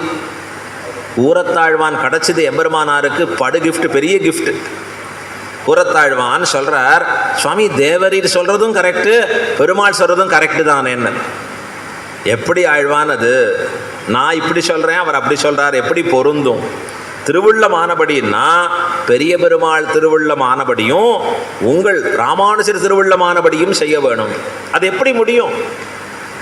அவர் தான் அதை பண்ண விட மாட்டேங்கிறார் இந்த அமுதனார். பெரிய பெருமாளுக்கு எப்படி கரெக்ட் டயத்துக்கு நடக்கும் எல்லாமே. ராமானுஜருக்கு ரொம்ப பர்ஃபெக்ஷனிஸ்ட் அவர். எல்லாம் கரெக்டாக நடக்கணும், சரியானபடி நடக்கணும், சாஸ்திர முறைப்படி நடக்கணும். இவர் தான் பண்ண விட மாட்டேங்கிறாரு. கூரத்தாழ்வான் சொன்னார், ரொம்ப சுலபம். தேவரீர் திருவுள்ளம் என்ன, பெரிய பெருமாள் கைங்கரியம் ரங்கநாதர் கைங்கரியம் சரியாக நடக்கணும், குறவில்லாமல், அவ்வளவுதானே. பெரிய பெருமாள் திருவுள்ளம் என்ன, அமுதனாரை விட்டு பிரிய மனமில்லை, அவர் இருக்கட்டும் அங்கே. ஏன்னா அந்த மூங்கில்குடி வம்சம் நமக்கு பிடிச்ச வம்சம், இருக்கட்டும் அப்படின்னு. ரெண்டு நடக்குமேனார். எப்படின்னார், ரொம்ப சுலபம். அமுதனாரை திருத்தி தேவர் திருவடி கீழ் சேர்த்து விட்டா தேவரீர் நடப்பதும் நினைப்பதும் நடக்கும், பெரிய பெருமாளுக்கும் கரெக்டாக கைங்கரியம் நடக்கும்னு ஒரு பெஸ்ட் ஐடியாவை கொடுத்தார். அமுதனார் உங்களை புரிஞ்சிக்கல, ராமானுஜர் யார், அவர் மேன்மை என்னன்னு தெரிஞ்சுக்கல. தெரிஞ்சுட்டார்னா நீங்கள் சொல்கிறத கேட்க ஆரம்பிச்சிருவார். நீங்கள் என்ன சொல்லுவேள், பெரிய பெருமாள் கைங்கரியம் இப்படியெல்லாம் நடக்கணும்னு சொல்லுவேன், ஆட்டோமேட்டிக்காக எல்லாம் ஒழுங்காக நடக்கும்னு. இது கேட்டார் உடையவர். அங்கே தான் அவருடைய புத்திசாலித்தனம், லீடர்ஷிப் குவாலிட்டி. அருமையான ஐடியா, இதை நீரே இம்ப்ளிமெண்ட் பண்ணும். மேனேஜ்மெண்ட்டில் போய் ஒரு நல்ல சஜஷன்னு கொடுத்தவன் தான் முழுக்க. ரொம்ப அழகாக சொன்னேன், நீங்களே பண்ண வேண்டியதான். கூரத்தாழ்வான் பரமபாகியம்னார். 6 மாத காலம் ஒவ்வொரு நாளும் காலை மாலை இரவு என்று பார்க்காது அமுதனார் வீட்டுக்கு நடந்து நடந்து நடந்து சத்விஷயங்களை நாள்தோறும் போதித்து விடாத அர்த்த விசேஷங்களை சொல்லி ராமானுஜரின் பெருமைகளை சொல்லி அவரை கொண்டு போய் ராமானுஜர் திருவடிகளில் போய் சேர்த்தார் கூரத்தாழ்வான். இனி இவர் தான் உனக்கு குரு, இனி இவர் தான் ஆச்சாரியன், அவர் சொல்றபடி தான் நடக்கணும் அப்படின்னு சேர்த்து கொடுக்கிறார். அழகா என்ன அதிசயம் இது! மொழியை கடக்கும் பெரும் புகழான். அந்த முன்னைவனைகளை தொடங்கி ஆரம்பித்த பிறகு, அதாவது பூமண்ணு மாது தொடங்குறார். 7வது பாசனம் வருது. தன்னை திருத்தின குருவை பாடணும். தனக்கு ஆச்சாரியன் ராமானுஷர் தான்.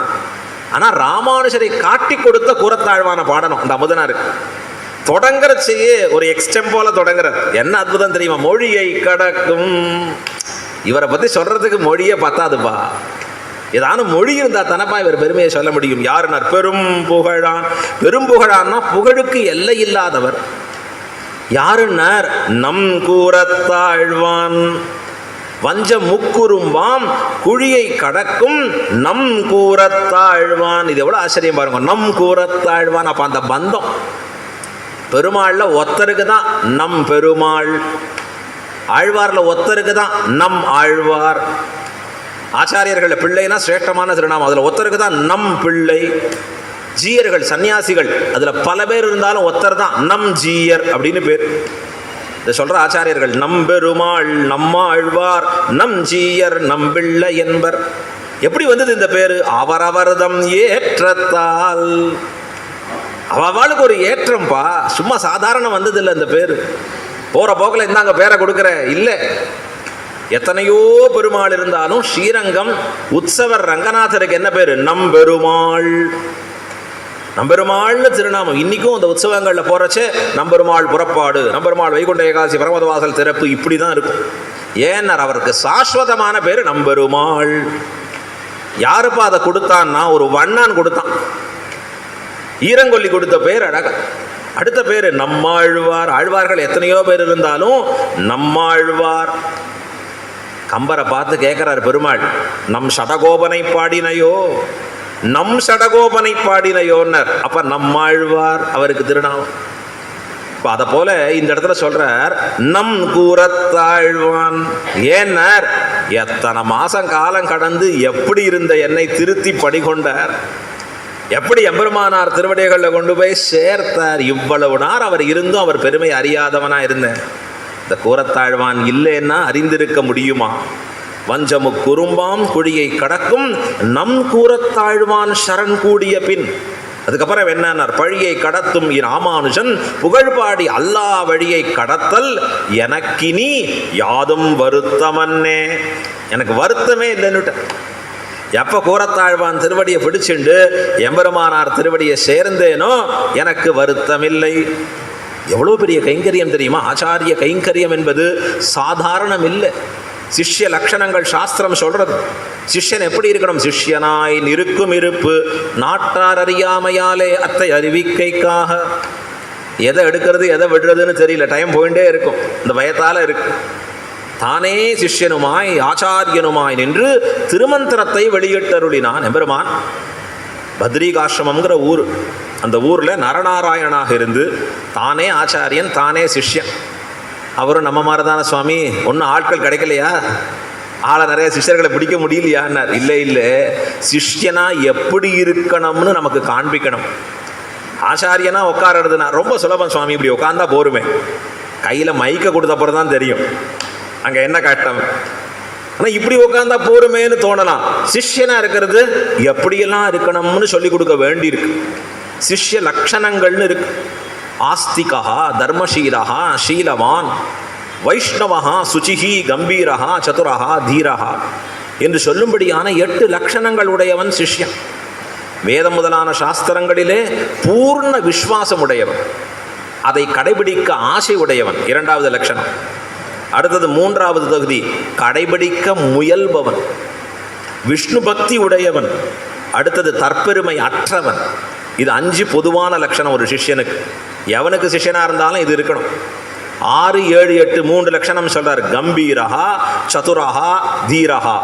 ஆச்சாரிய பக்தியில் ஆழம் காண ஒண்ணாதவன் கம்பீரஹா.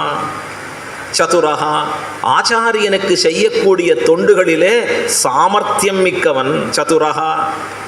அடுத்தது 8வது தீரஹா, ஆச்சாரிய தொண்டு செய்வதற்கு தைரியம் மிக்கவன் சிஷ்யன். 8 லட்சணம் இருக்கணும். அவனுக்கு தான் என்ன பேரு? சிஷ்யன். இன்னைக்கு என்னாச்சுன்னா, இன்டர்நெட்டில் ஒருத்தரை பார்த்து அவர் உபன்யாசம் கேட்ட உடனே நான் அவர் சிஷ்யன் தான் சுவாமி, முடிஞ்சே போச்சு. ஆனால் எப்படி இருக்கணும்னு சாஸ்திரம் சொல்றது. இத்தனை லட்சணங்கள் இருக்கணும். கூரத்தாழ்வானுக்கு இப்படி இத்தனை உயர்ந்த லட்சணங்கள் இருக்கு. அதனால இந்த கூரத்தாழ்வான் இந்த பராசர பட்டரையாவது ஒரு கற்பனை பண்ணிடலாம். எப்படி இருக்கார், அவருடைய புத்திசாலித்தனம் எப்படி, இதெல்லாம் யோசிச்சு பார்க்கலாம். இந்த கூரத்தாழ்வான இப்படியும் ஒரு மனுஷர் இருந்திருக்க முடியுமான்னு நினைச்சே பார்க்க முடியாது. எவ்வளவு ஆச்சரியப்பட்டாலும் ஆச்சரியம் மட்டுமே மிஞ்சி நிற்கும் அந்த கூரத்தாழ்வான நினைக்கிறச்சு. அவர் சரித்திரங்கள் இன்னும் நிறையா போக போக போறச்சே நம்ம தெரிஞ்சுக்கணும். இது எதுக்கு சொல்ல வந்தேன்னா, இந்த கூரத்தாழ்வான் கோயிலுக்குள்ள போறார். பெரிய பெருமாள் எப்படி பண்ணுவார், எப்படி ரெஸ்பாண்ட் பண்ணுவார்னு. பெரிய பெருமாளா யார் வந்தாலும் கலங்கவே மாட்டார். அவர் எப்பவும் மாறாத புன்சிரிப்பு தான். ஆழ்வார் சொல்றார் பாசுரத்தில், காரோடி வண்ணானே கண்ணானே என்ன பண்றீர்னார், கதறுகின்னேன் ஆருளர் கலைகன் அம்மா அணிவொழில் அரங்கத்தான் எம்பெருமானே காரோளி வண்ணனே கண்ணனே கதறுகின்னேன். ஸ்ரீரங்கத்தில் வந்தால் அழ ஆரம்பிச்சிடுற ஆழ்வார்கள்லாம். நம்ம ஆழ்வார் சொல்றார், கங்குலும் பகலும் கண் துயில் அறியாள் கண்ணநீர் கைகளால் இறைக்கும். உன் பக்கத்தில் வந்தாச்சு எம்பெருமானே, பார் என் பெண் பிள்ளை படுற பாற்ற என்ன தாரதாரையா கண்ணநீர் வழிஞ்சி ஓடுற. இது எதை போல இருக்கிறது, கடல் போல இருக்கிறது. எல்லாம் சொல்றா, அழறா, கதறா. இவர் என்ன பண்ணுவார்னா பார்த்து சிரிச்சுட்டே இருப்பார். அப்படியா அப்படியா அப்படின்னு ஒரு மாறாத புன்சிரிப்பு. அவ்வளோதான் ஸ்ரீரங்கநாதருடைய பதில். ஏன்னார், இவர்கள் அந்த பக்தியில் அடுத்தடுத்தபடி கொண்டு வர வேணும் அப்படின்னு ஆசை மிக்கவர். எந்த விதத்திலையும் உடனே பேசுகிறேன், உடனே அனுகிரகம் பண்ணுறேன் பண்ணிட மாட்டேன். அதனால தான் எம்பெருமானார் கூரத்தாழ்வானு கண்ணு வேணுங்கிற சமயத்தில் வரதராஜர்கிட்ட கூட்டின்னு போனார். யார்கிட்டையும் உடனே ரெஸ்பாண்ட் பண்ண மாட்டார், எல்லாரும் கதறுவா. ஆனால் கூரத்தாழ்வான் மட்டும் உள்ள வந்து நிற்கிறார். கைகூப்பி அவரிடத்துல ஒரு பாசுரம் சொன்னா பெரிய பெருமாள் உள்ளேந்து எழுந்து கேட்பார், ஆழ்வான் என்ன வேணும் கேளும், என்ன சொல்ல வந்தீர் அப்படின்னு கேட்பார். இதெல்லாம் வியாக்கியானத்தில் இருக்கு. திருவாய்மொழி 7ஆம் 10 2ஆம் திருவாய்மொழி கங்குலும் பகலும் அவதாரிகை. இந்த அவதாரிக்கையில் கூரத்தாழ்வானுக்கும் அவர் மனைவிக்கும் வீட்டில் ஒரு சம்வாதம். கூரத்தாழ்வான் மனைவி பேர் கூரத்தாண்டாள்னு பேர். என்ன எப்போ பார் கோயில் கோயில் இப்படியே இருக்கல நீங்கள், அவளும் ஒரு மகாஜானி தான். நான் சொல்கிறா, 2 பசங்க இருக்கா நமக்கு, பசங்க கல்யாண வயசு வந்தாச்சு, ஒன்றும் கவனிக்கிறதே இல்லை. நீங்கள் கூரத்தாண்டாளுக்கு வருத்தம், ஏன்னா குழந்தைகள் பேரில் இருக்கிற பாசம்.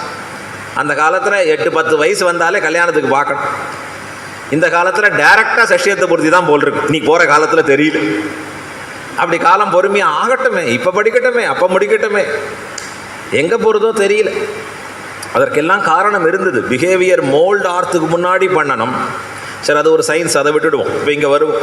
இப்போ குழந்தைகளுக்கு வயசாக எடுத்து இன்னும் கல்யாணத்துக்கு பார்க்கலையே.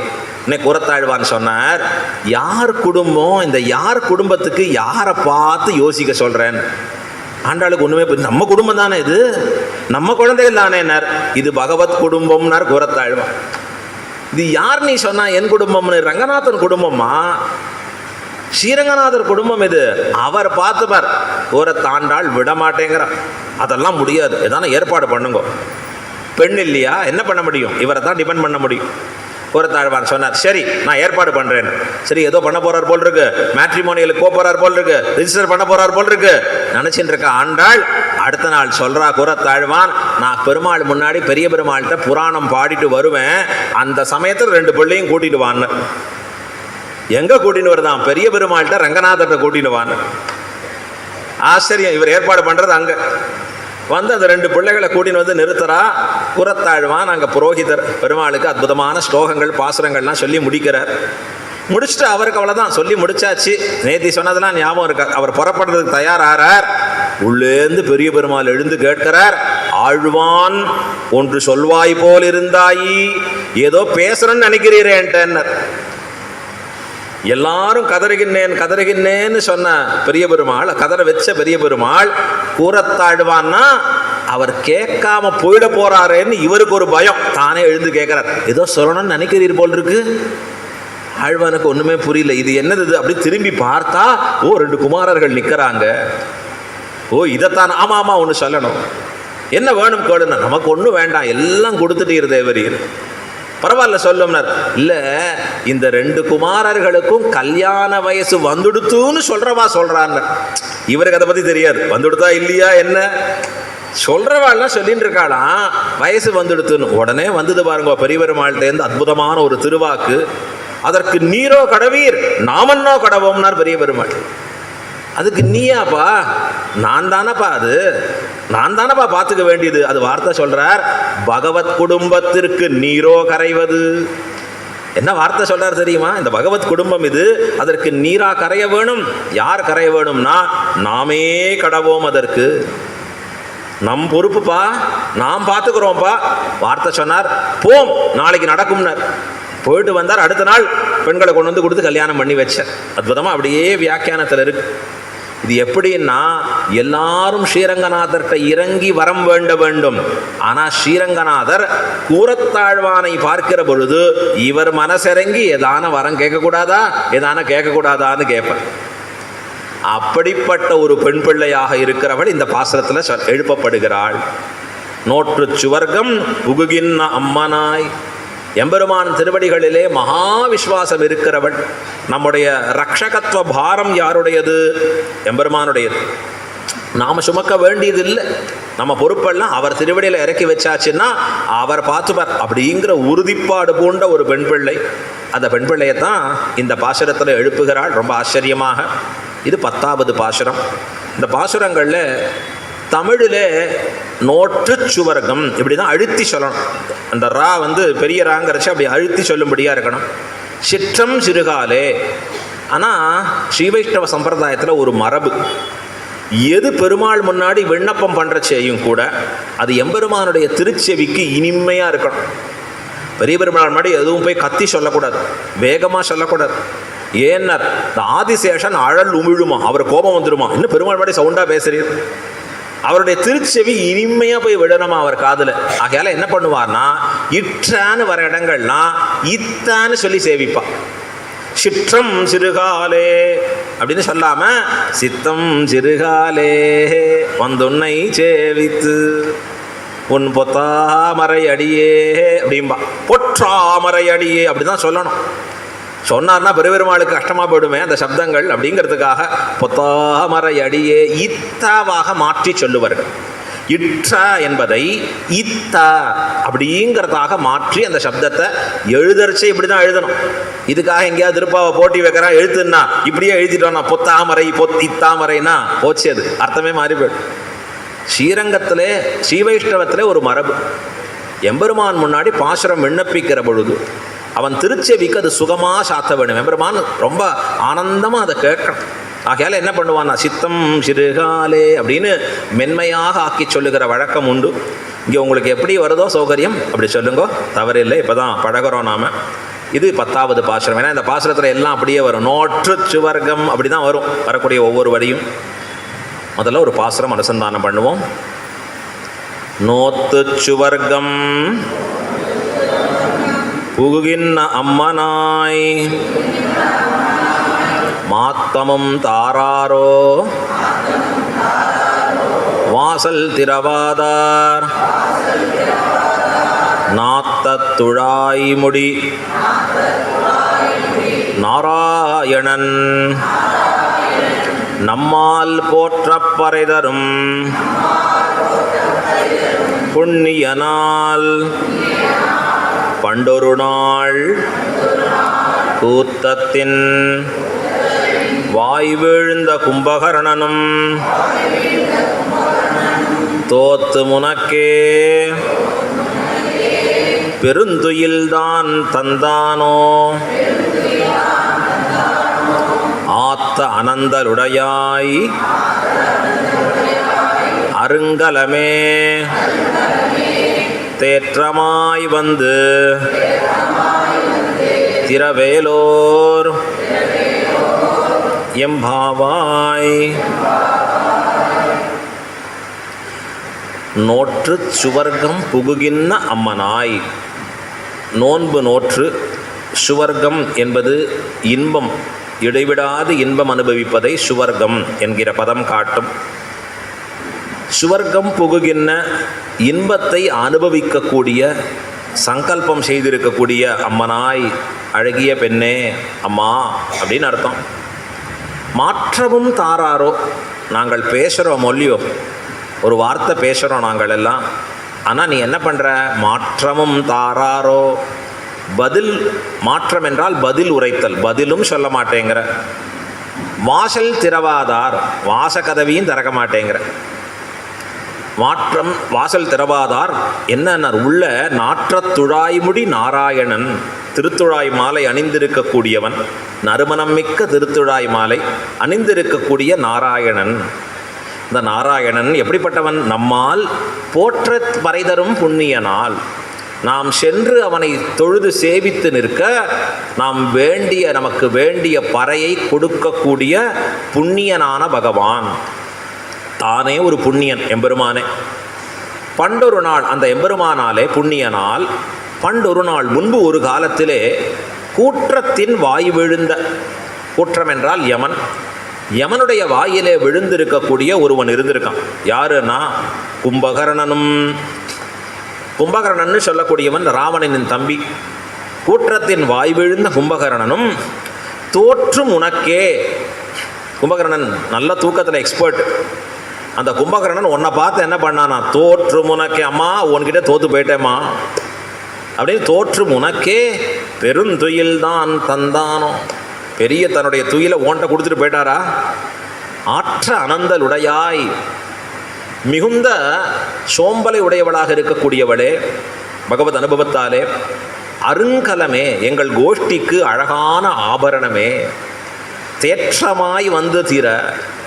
படுக்கையிலேருந்து நீ எழுந்து வரச்சே நீ வரக்கூடியது எப்படி இருக்கணும்? தேறி வந்து வாசற்கதவை திறக்க வேணும் என்று பிரார்த்திக்கிறாள் இந்த பாசுரத்தில். ரொம்ப அழகான பாசுரம்.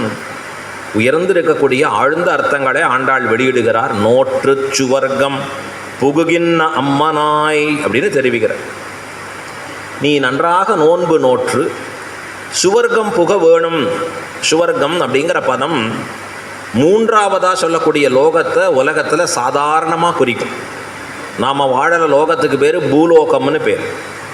இதற்கடுத்தது மேலே ஒரு லோகம் இருக்குது, புவர் லோகம்னு பேர். அதுக்கு மேலே மூன்றாவது ஒரு லோகம் இருக்குது, அது சுவர் லோகம்னு பேர். இன்னும் அதுக்கு மேலே 4 லோகம் இருக்குது. கடைசியாக சத்தியலோகம்னு, அது பிரம்மா வாழக்கூடிய லோகம். இந்த மூன்றாவதாக இருக்கக்கூடிய சொர்க்கலோகம் தான் இந்திரன் வாழக்கூடிய லோகம். புண்ணியம் பண்ணுபவர்கள் எல்லாம் போய் சேரக்கூடிய லோகம் சொர்க்கலோகம். சாதாரணமாக சொர்க்கம்னா அந்த இந்திரன் ஆளக்கூடிய லோகம்னு சொல்லுவோம். ஆனால் இந்த லோகம்லாம் எப்படிப்பட்டதுன்னா மீண்டும் நமக்கு பிறவியை கொடுக்கக்கூடிய உலகங்கள். இந்த லோகம்லாம் நமக்கு பிறவாமையை கொடுக்காது. இது மறுபடி சுழற்சியில் தான் கொண்டு போய் சேர்க்கும். ஏன்னா இது 14 லோகங்களும் பிரகிருதி மண்டலம்னு பேர், அதற்குள்ளே உட்பட்டதாக இருக்குது. இதை கடந்திருக்கிற லோகத்துக்கு பேர் தான் வைகுண்டம்னு பேர். வைகுண்டம்னு சொல்லக்கூடியது பரமபதம், அது அப்ராகிருத்தம்னு பேர். இந்த பிராகிருத்தம் என்று சொன்னால் அழிந்து அழிந்து உருவாகக்கூடியதாக இருப்பது, அழியாததான நிலையான லோகத்திற்கு வைகுண்டம்னு பேர். வேதங்கள் அதைத்தான் கொண்டாடுறது, பரமபதம்னு சொல்லி கொண்டாடுறது அழகா. அந்த வைகுண்ட லோகத்திலே இவனுக்கு கிடைப்பது என்னன்னா நிரந்தர சுகம். ஆனால் இந்த சொர்க்கத்திலையும் இவனுக்கு இன்பம் கிடைக்குமான்னா இன்பம் கிடைக்கும். அந்த இன்பம் எப்போ நிலைத்த இன்பமாக இருக்காது. புண்ணியம் கிடைக்கிற வரைக்கும், புண்ணியம் இருக்கிற வரைக்கும் அனுபவிக்கலாம். புண்ணியம் முடிஞ்சதுன்னா தள்ளி விட்டுருவோம். ஆனால் அந்த சொர்க்க பதத்தை எப்படி உபயோகிக்கலாம்னா சுகத்திற்காக அந்த பதத்தை உபயோகிக்கலாம். சுகத்தை பெறுவது, சுகம் அப்படிங்கிற ஆனந்தம், இன்பம் என்பதற்காக சுவர்க்கம்ங்கிற எங்கள் பதம் உபயோகிக்கப்படுகிறது. நீங்கள்லாம் வடக்கு வாசல் பக்கம் பார்த்தேன்னா பரமபத வாசல்னு போட்டிருப்போம். சில ஒரு துவாரம் இருக்கும். பெருமாள் வைகுண்ட ஏகாதசி அன்னைக்கு அந்த பக்கம் தான் புறப்படுவேன். ஸ்ரீரங்கத்தில் வந்தேன்னா அழகாக பரமபத வாசல் அப்படின்னு போட்டிருப்போம். சில கோயில்களில் போய் பார்க்கறச்சே சொர்க்க வாசல் அப்படின்னு போட்டிருப்போம். அந்த பரமபதம் தான் சொர்க்கம். சில பேருக்கு அது புரியாமல் இங்கே இருக்கிற ஏதோ 3வது லோகமான இந்திரலோகம் தான் சொர்க்கம் தான் பரமபதம் நினச்சிட்டான்னா தப்புது. அந்த சொர்க்கம், அந்த சப்தம் என்ன அர்த்தத்தை குறிக்கிறது? இன்பத்தை கொடுக்கக்கூடியதாக இருக்கிறது. அப்போ அந்த சொர்க்கம் அப்படிங்கிறது எதை குறிக்கும் என்றால் தொடர்ச்சியான இன்பத்தை அனுபவிக்கக்கூடியதான பரமபதத்தை குறிக்கக்கூடியது. இது எந்த இடத்துல ஒரு சொல் உபயோகப்பட்டு இருக்கிறதோ அதன்படி பொருள் கொள்ள வேண்டும்னு இருக்கு. எல்லா இடத்துலையும் ஒரே மாதிரி பொருள் கொள்ளுதல் ஏற்புடையதல்ல. இப்போ நோற்று சுவர்க்கம் புகுகின்ற அம்மனாய் அப்படின்னா இந்த நோன்பு நோற்கிறாய் நீ, நோன்பு நோற்றதாலே என்ன பயன்னா எம்பெருமானை அனுபவிப்பது பயன், கிருஷ்ணானுபவத்திலே திளைப்பது பயன். இவாளுக்கு அங்கே மேலே இருக்கிற இந்திரலோகம் மற்றதெல்லாம் லட்சியமே கிடையாது. பட்டர் சொல்லுவார், ஸ்ரீரங்கநாதனை போய் பிரார்த்திக்கிறதே சொல்லுவார், என்ன வேணும்? குரத்தாழ்வானுடைய குமாரர். இப்போ குரத்தாழ்வானின் வைபவம் பார்த்தோமே, அவர் திருக்குமாரர் பராசர பட்டர் ரங்கநாதத்தை போய் கைகூப்பி சொல்லுவார், ந ஜாது பீதாமிருத மூர்ச்சிதானாம் நாகௌகசாம் நந்தன வாட்டிகாசு ரங்கேஸ்வர தொத்புரமாஸ்ருதானாம் ரத்யாசுனாம் அந்யதமோ பவேயம். ரொம்ப அற்புதமான ஸ்லோகம்.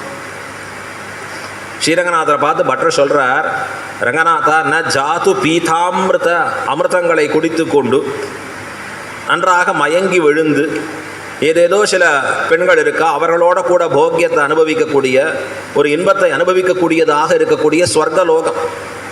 நாகௌகசாம் நந்தன வாட்டிகாசு, அழகான அற்புதமான அமைப்பு இருக்கும். நந்தன்களோட கூடிய சொர்க்கத்தினுடைய அமைப்பே அற்புதமாக இருக்கும். இன்றைக்கி எல்லாருக்குமே அது மறந்து போச்சு. ஏன்னா இந்த ஊர்லேயே 5 ஸ்டார் ஹோட்டல் வந்துடுது சுவாமி. அதை பார்த்த உடனே நமக்கு அந்த சொர்க்கம்னா என்ன, நரகம்னா என்னன்னு தெரியல. இந்த உலகத்தை அனுபவிக்கிற இன்பத்துக்கும் நாம் 3ஆவதாக சொன்ன இந்திரலோகம் சொர்க்கலோகம் இருக்கே, அதற்கும் பல வித்தியாசம் இருக்குது. இந்த சரீரத்தை கொண்டு நாம் இங்கே அனுபவிக்கிறோம் இன்பத்தையோ துன்பத்தையோ. இந்த சரீரத்தினுடைய டிசைனிங்கே ரொம்ப ஆச்சரியமான டிசைன். அடி வாங்குன்னா வாங்கிட்டே இருக்கும். திடீர்னு ஒரு லெவலுக்கு மேலே போச்சுன்னா பட்டால்னு மயங்கி விழுந்தார். ஏன்னார் பகவான் உள்ள அப்போ டக்குன்னு அலாரம் வந்துடுது. என்னன்னார், இனிமே உத தாங்க மாட்டான், மயக்கம்தான். இங்கே அப்படி தான் பண்ண முடியும். மாதிரி ஓரளவு திருக்கண்ணு தான் அக்காரை விடச்சலாம் ரொம்ப பிடிக்குமே. என்ன வரும் இன்னைக்கு நீர் தான். ஸ்ரீரங்கத்தில் அரவண பிரசாதம் அக்காரை விடச்சலாம் யாரும் இல்லைன்னு வச்சுக்கோங்க. என்னைக்காவது நம்ம மாட்டினான்னா இந்த ஆரம் கொடுத்தே இருந்தா 4வது அவர் கொடுக்கறச்சே கிளம்பிடுவான். ஆச்சி சுவாமி, பூர்த்தி சுவாமி, இனிமே அடியே அவ்வளவுதான். எந்த அளவு கொள்ளவ முடியுமோ அப்போ இன்பத்தையும் துன்பத்தையும் அளவு கொண்டு தான் நீ அனுபவிக்க முடியும் இந்த லோகத்தில். ஏன்னா சரீரமே டிசைன்ட் அப்படி தான். என்ன சார் இந்த ஃபோனில் ஃபாஸ்ட்டாக, ஃபோன் மேனுஃபேக்சரரே அப்படி தான்ப்பா பண்ணியிருக்கார். அதை போல நமக்கு இந்த சரீரம் இன்பத்தையோ துன்பத்தையோ அளவுக்கு மீறி இங்கே அனுபவிக்க முடியாது. ஒரு லெவல் இருக்கு. ஆனால் அங்கே நீ போகிறச்சே ஒரு சரீரம் கிடைக்கிறது, யாத்தனா சரீரம்னு பேர். புண்ணியத்தை அனுபவிக்கிற சொர்க்கலோகத்தில் அது எப்படி இருக்குன்னா அனுபவிச்சுட்டே இருக்கலாம். இன்னும்னு கேட்கும்படியாக இந்த சரீரம் இருக்கு. ரொம்ப ஆச்சரியமாக இருக்கும். அதே மாதிரி நரகத்தில் போய் அனுபவிக்க போகிறோம் அந்த யாதனா சரீரத்தை கொண்டுன்னா எவ்வளவு அடி அடித்தாலும் வலிக்குமே வழியே கடைசியாக மயக்கமே வராது. மயங்கினாலாவது நிற்க முடியுமோ இல்லையோ, தெரியாமல் போயிடும். மயங்கின பிறகு அடிக்கிற அடி தெரியாது. நாங்கள் நரகத்தில் போனால் எவ்வளவு அடி விழுந்தாலும் அடி விழுந்துட்டே இருக்கும், மயக்கமே வராது. இப்போ அங்கே இருக்கிற சரீரம் டிஃபரெண்ட், அங்கே வேறு மேனுஃபேக்சரர், அதுக்கு நமக்கு வேறு ஒன்று கொடுத்துருவோம் அழகாக. அங்கே இது இங்கே வந்தால் இப்படி தான்ப்பா போட்டுக்கணும், நீ இதை கொண்டு தான் இதை அனுபவிக்கணும். இது பரமபதம் போயிட்டோம்னா இந்த மாதிரி சரீரங்களே கிடையாது நமக்கு. எப்படிப்பட்ட சரீரம், அப்ராகிருத்தமான இருக்கிற திவ்ய சரீரம் கிடைக்கிறது. இதெல்லாம் தோஷங்களோடு கூடிய சரீரம் இங்கே கிடைக்கிறதெல்லாம். பட்டர் சொல்கிறார், எனக்கு அங்கே சொர்க்க லோகத்தில் போய் இந்த அமிர்தத்தை பானம் பண்ணிண்டு அப்படியே அந்த நந்த வாட்டிகாசெல்லாம் திரியறதெல்லாம் எனக்கு வேண்டாம். வேற என்ன வேணும்னா ரங்கேஸ்வர, ஹே ரங்கநாதா, எனக்கு வேண்டியது ஒன்று தான். தொத்புரம் ஆஸ்ருதானாம், உன் திருவீதிகளை ஆசிரயித்திருக்கக்கூடிய. ஓ, நம்ம ஸ்ரீரங்கத்தில் ஒரு வீடு வேணுமா? திருவரங்கம் தான் நமக்கு நகராக அமையப்பெற வேணுமா? அங்கே ஒரு திருமாளிகை வேணுமான்னார். இல்லை, உன் திருவீதிகளை ஆசிரயித்திருக்கக்கூடிய ரத்யாசுனாம், தெருக்கள். ஆமாம், தெருகளிலே திரியக்கூடிய நாய்கள், அதிலே ஒரு நாயாக வேணும் நான் பிறக்க வேணும்னார் பட்டர். ரத்யாசுனாம் அந்யதமோ பவேயம். வீட்டு நாயா கூட கேட்கல பட்டர். ஏன்னா வீட்டில் இருக்கிற எஜமானனை காட்டணும், அதை தான் போஷிக்கிறார் ரொம்ப அதிகமாக. பட்டர் கேட்கிறார், ஸ்ரீரங்கநாதன் திருவடி வாரத்தில் தெருவில் இந்த நாய் சுற்றி திரிகிற பொழுது பெருமாள் புறப்பாடுக்கு ஒருவர் வரச்சே இந்த நாய் பார்க்குமா ஒரு நிமிஷம், அதுவே நமக்கு கிடைச்ச பாக்கியம்னு அதை பிரார்த்திக்கிறார் பராசர பட்டர். எம்பெருமானிடத்திலே பக்தியில் சிறந்தவர்கள் அல்பமான விஷயங்களை பிரார்த்திக்க மாட்டா. அவளுக்கு இந்த சொர்க்கம் முதலானவர்கள்லாம் குப்பை, ஒன்றுமே இல்லை, அது லட்சியமே இல்லை, தூசு மாதிரி. அவளுக்கெல்லாம் லட்சியமே படுத்த மாட்டேன். அவளுக்கு என்ன வேண்டியதுன்னா பகவத் அனுபவம் தான் வேண்டியது. இப்போ இந்த உள்ள இருக்கிற பெண் பிள்ளை நோற்று சுவர்க்கம் புகுகின்ன அம்மனாய், ஏமா கிருஷ்ணானுபவம் அங்கே காத்துன்னு இருக்கு, நீ பாட்டுக்கு விரதம் எடுக்கிறேன், திருப்பாவை நோன்பு உண்டுன்னு சங்கல்பம் பண்ணிண்டாய், ஆனால் நன்னா படுத்துன்னு இருக்க இங்கே. அழகிதாக நோற்றாய் நீ, போரும்போ நன்னா நோற்ற நீ நோன்பு. எங்கே புறப்பட்டு போகிறது, எங்கே அனுபவிக்கிறது அப்படின்னு இவர்கள் வெளியில் கேட்க, உள்ளே இருக்கிறவள் எப்படி இருக்காள்னா மகா விஸ்வாசத்தில் எப்பொழுது நாம் எம்பெருமான் திருவடியே தஞ்சம் என்று பற்றி கிடக்கிறோமோ, இனி நம்மை நாம் பாதுகாப்பது நம் வேலை இல்லை, பொறுப்பெல்லாம் அவரோடது, என்னோடதுங்கிற கர்த்தவியம் எதுவும் இல்லை என்கிற உறுதிப்பாடு மிக்கவளாக இருக்கிறாள். இதுதான் சரணாகதியில் நமக்கு வேண்டிய முக்கியமான தத்துவம். பகவான் கீதையில் தன்னை அடைவதற்குண்டான வழியை சொல்கிறார். கீதை எதற்கு ஆரம்பிச்சது தெரியுமோ? அர்ஜுனன் போர் புரிய மாட்டேன்னா. அர்ஜுனன் எம்பெருமான பார்த்து கேட்குறான், அதாவது சேனையோர் உபயோர் மத்திய ரதம் ஸ்தாபய, பெருமாளே 2 சேனைகளுக்கு நடுவில் கொண்டு போய் என் ரதத்தை நிறுத்துன்னு. பெருமாள் தேரோட்டி தானே பாவம், பார்த்த சாரதி அவர் ஓட்டின்னு போகிறார், சொன்னபடி நிறுத்துறார். எழுந்து பார்க்கிறான் அர்ஜுனன், அவனுடைய வில்லு காண்டீபம்னு பேர். அர்ஜுனனுக்கு சமானமாக வில்லாளி யாருமே இல்லை, தலை சிறந்த போர் வீரன். ஆனால் ஒரு நிமிஷம் பார்க்குறாங்க, பார்க்கறச்சே எல்லாரும் தன் பந்து ஜனங்கள். தனக்கு சொல்லிக் கொடுத்த குரு அங்கே இருக்கார், துரோணாச்சாரியர். தனக்கு தாத்தா அங்கே இருக்கார், பீஷ்ம பிதாமகர் அங்கே இருக்கார். இன்னும் மற்றவா எல்லாம் பந்துக்கள் அங்கே நிற்கிறார். பார்த்த அர்ஜுனன் கை நடுங்கிறது. எவருமான பார்த்து சொல்கிறான், பெருமாளே எனக்கு தலை சுத்துறதுன்னா, எனக்கு கையெல்லாம் நடுங்கிறது. என்னன்னா, என்னுடைய ஹிருதயம் இந்த பாசத்தால் பிடிக்கப்பட்டிருக்கு, போர் வேண்டாமே. அடே அர்ஜுனா, போருக்கு வந்து போர்க்களத்தில் புகுந்து அம்பெடுத்து எய்ய வேண்டிய ஸ்டேஜில் போர் வேண்டாமே. பெருமாள் பார்த்தார், அடே இதுக்காடா நீ வந்த இங்கே, போர் புரியணும்டா. உடனே அர்ஜுனன் பார்த்தான், பெருமாளே உனக்கு புரியல, நான் போர் வேண்டான்னு சொல்கிறதுக்கு இந்த காரணங்கள்லாம் இருக்குது. சில பேர் அவாதான் ஒரு டெசிஷன் எடுத்தால் அது காரணங்கள்லாம் பின்னாடி அடுக்குவோம். இந்த மாதிரி அர்ஜுனன் காரணமாக அடிக்கிறான். யார்கிட்ட சொல்கிறான்?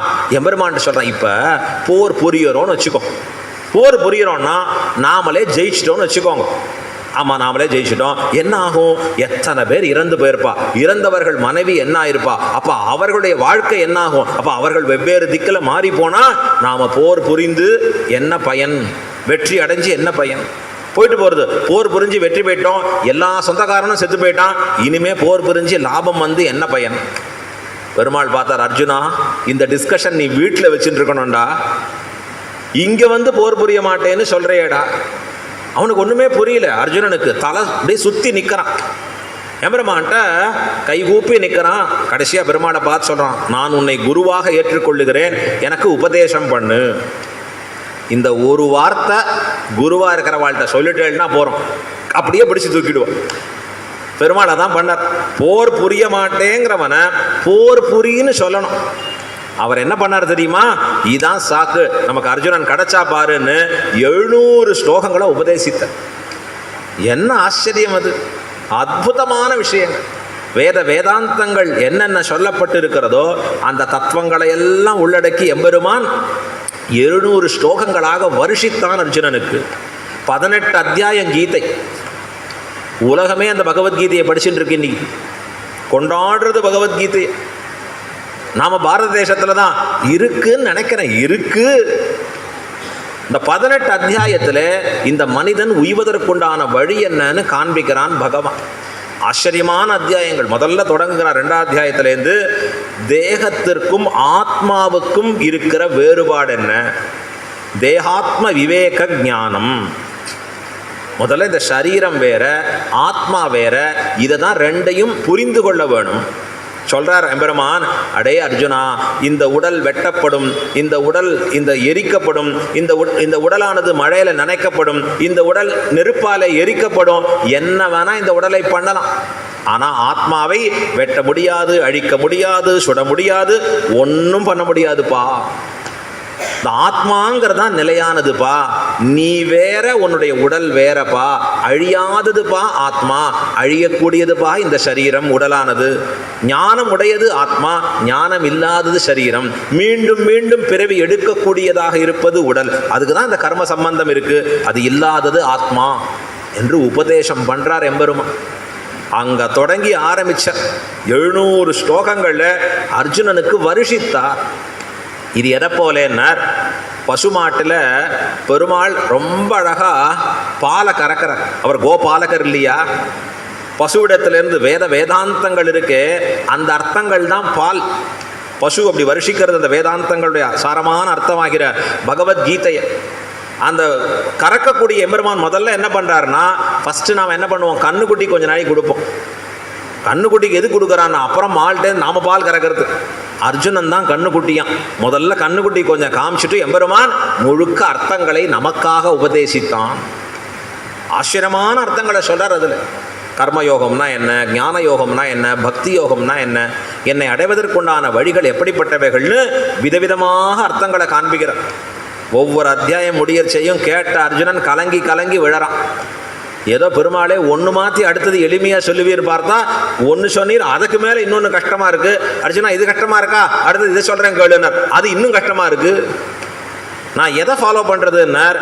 கடைசியாக எம்பெருமான் சரணாகதிங்கிற உபதேசத்தை பண்ணினான் அர்ஜுனன்.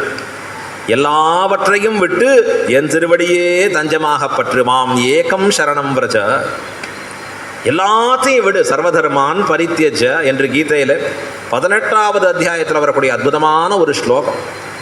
என்னையே தஞ்சமாக பற்று அர்ஜுனா, நீ கவலைப்பட வேண்டாம்.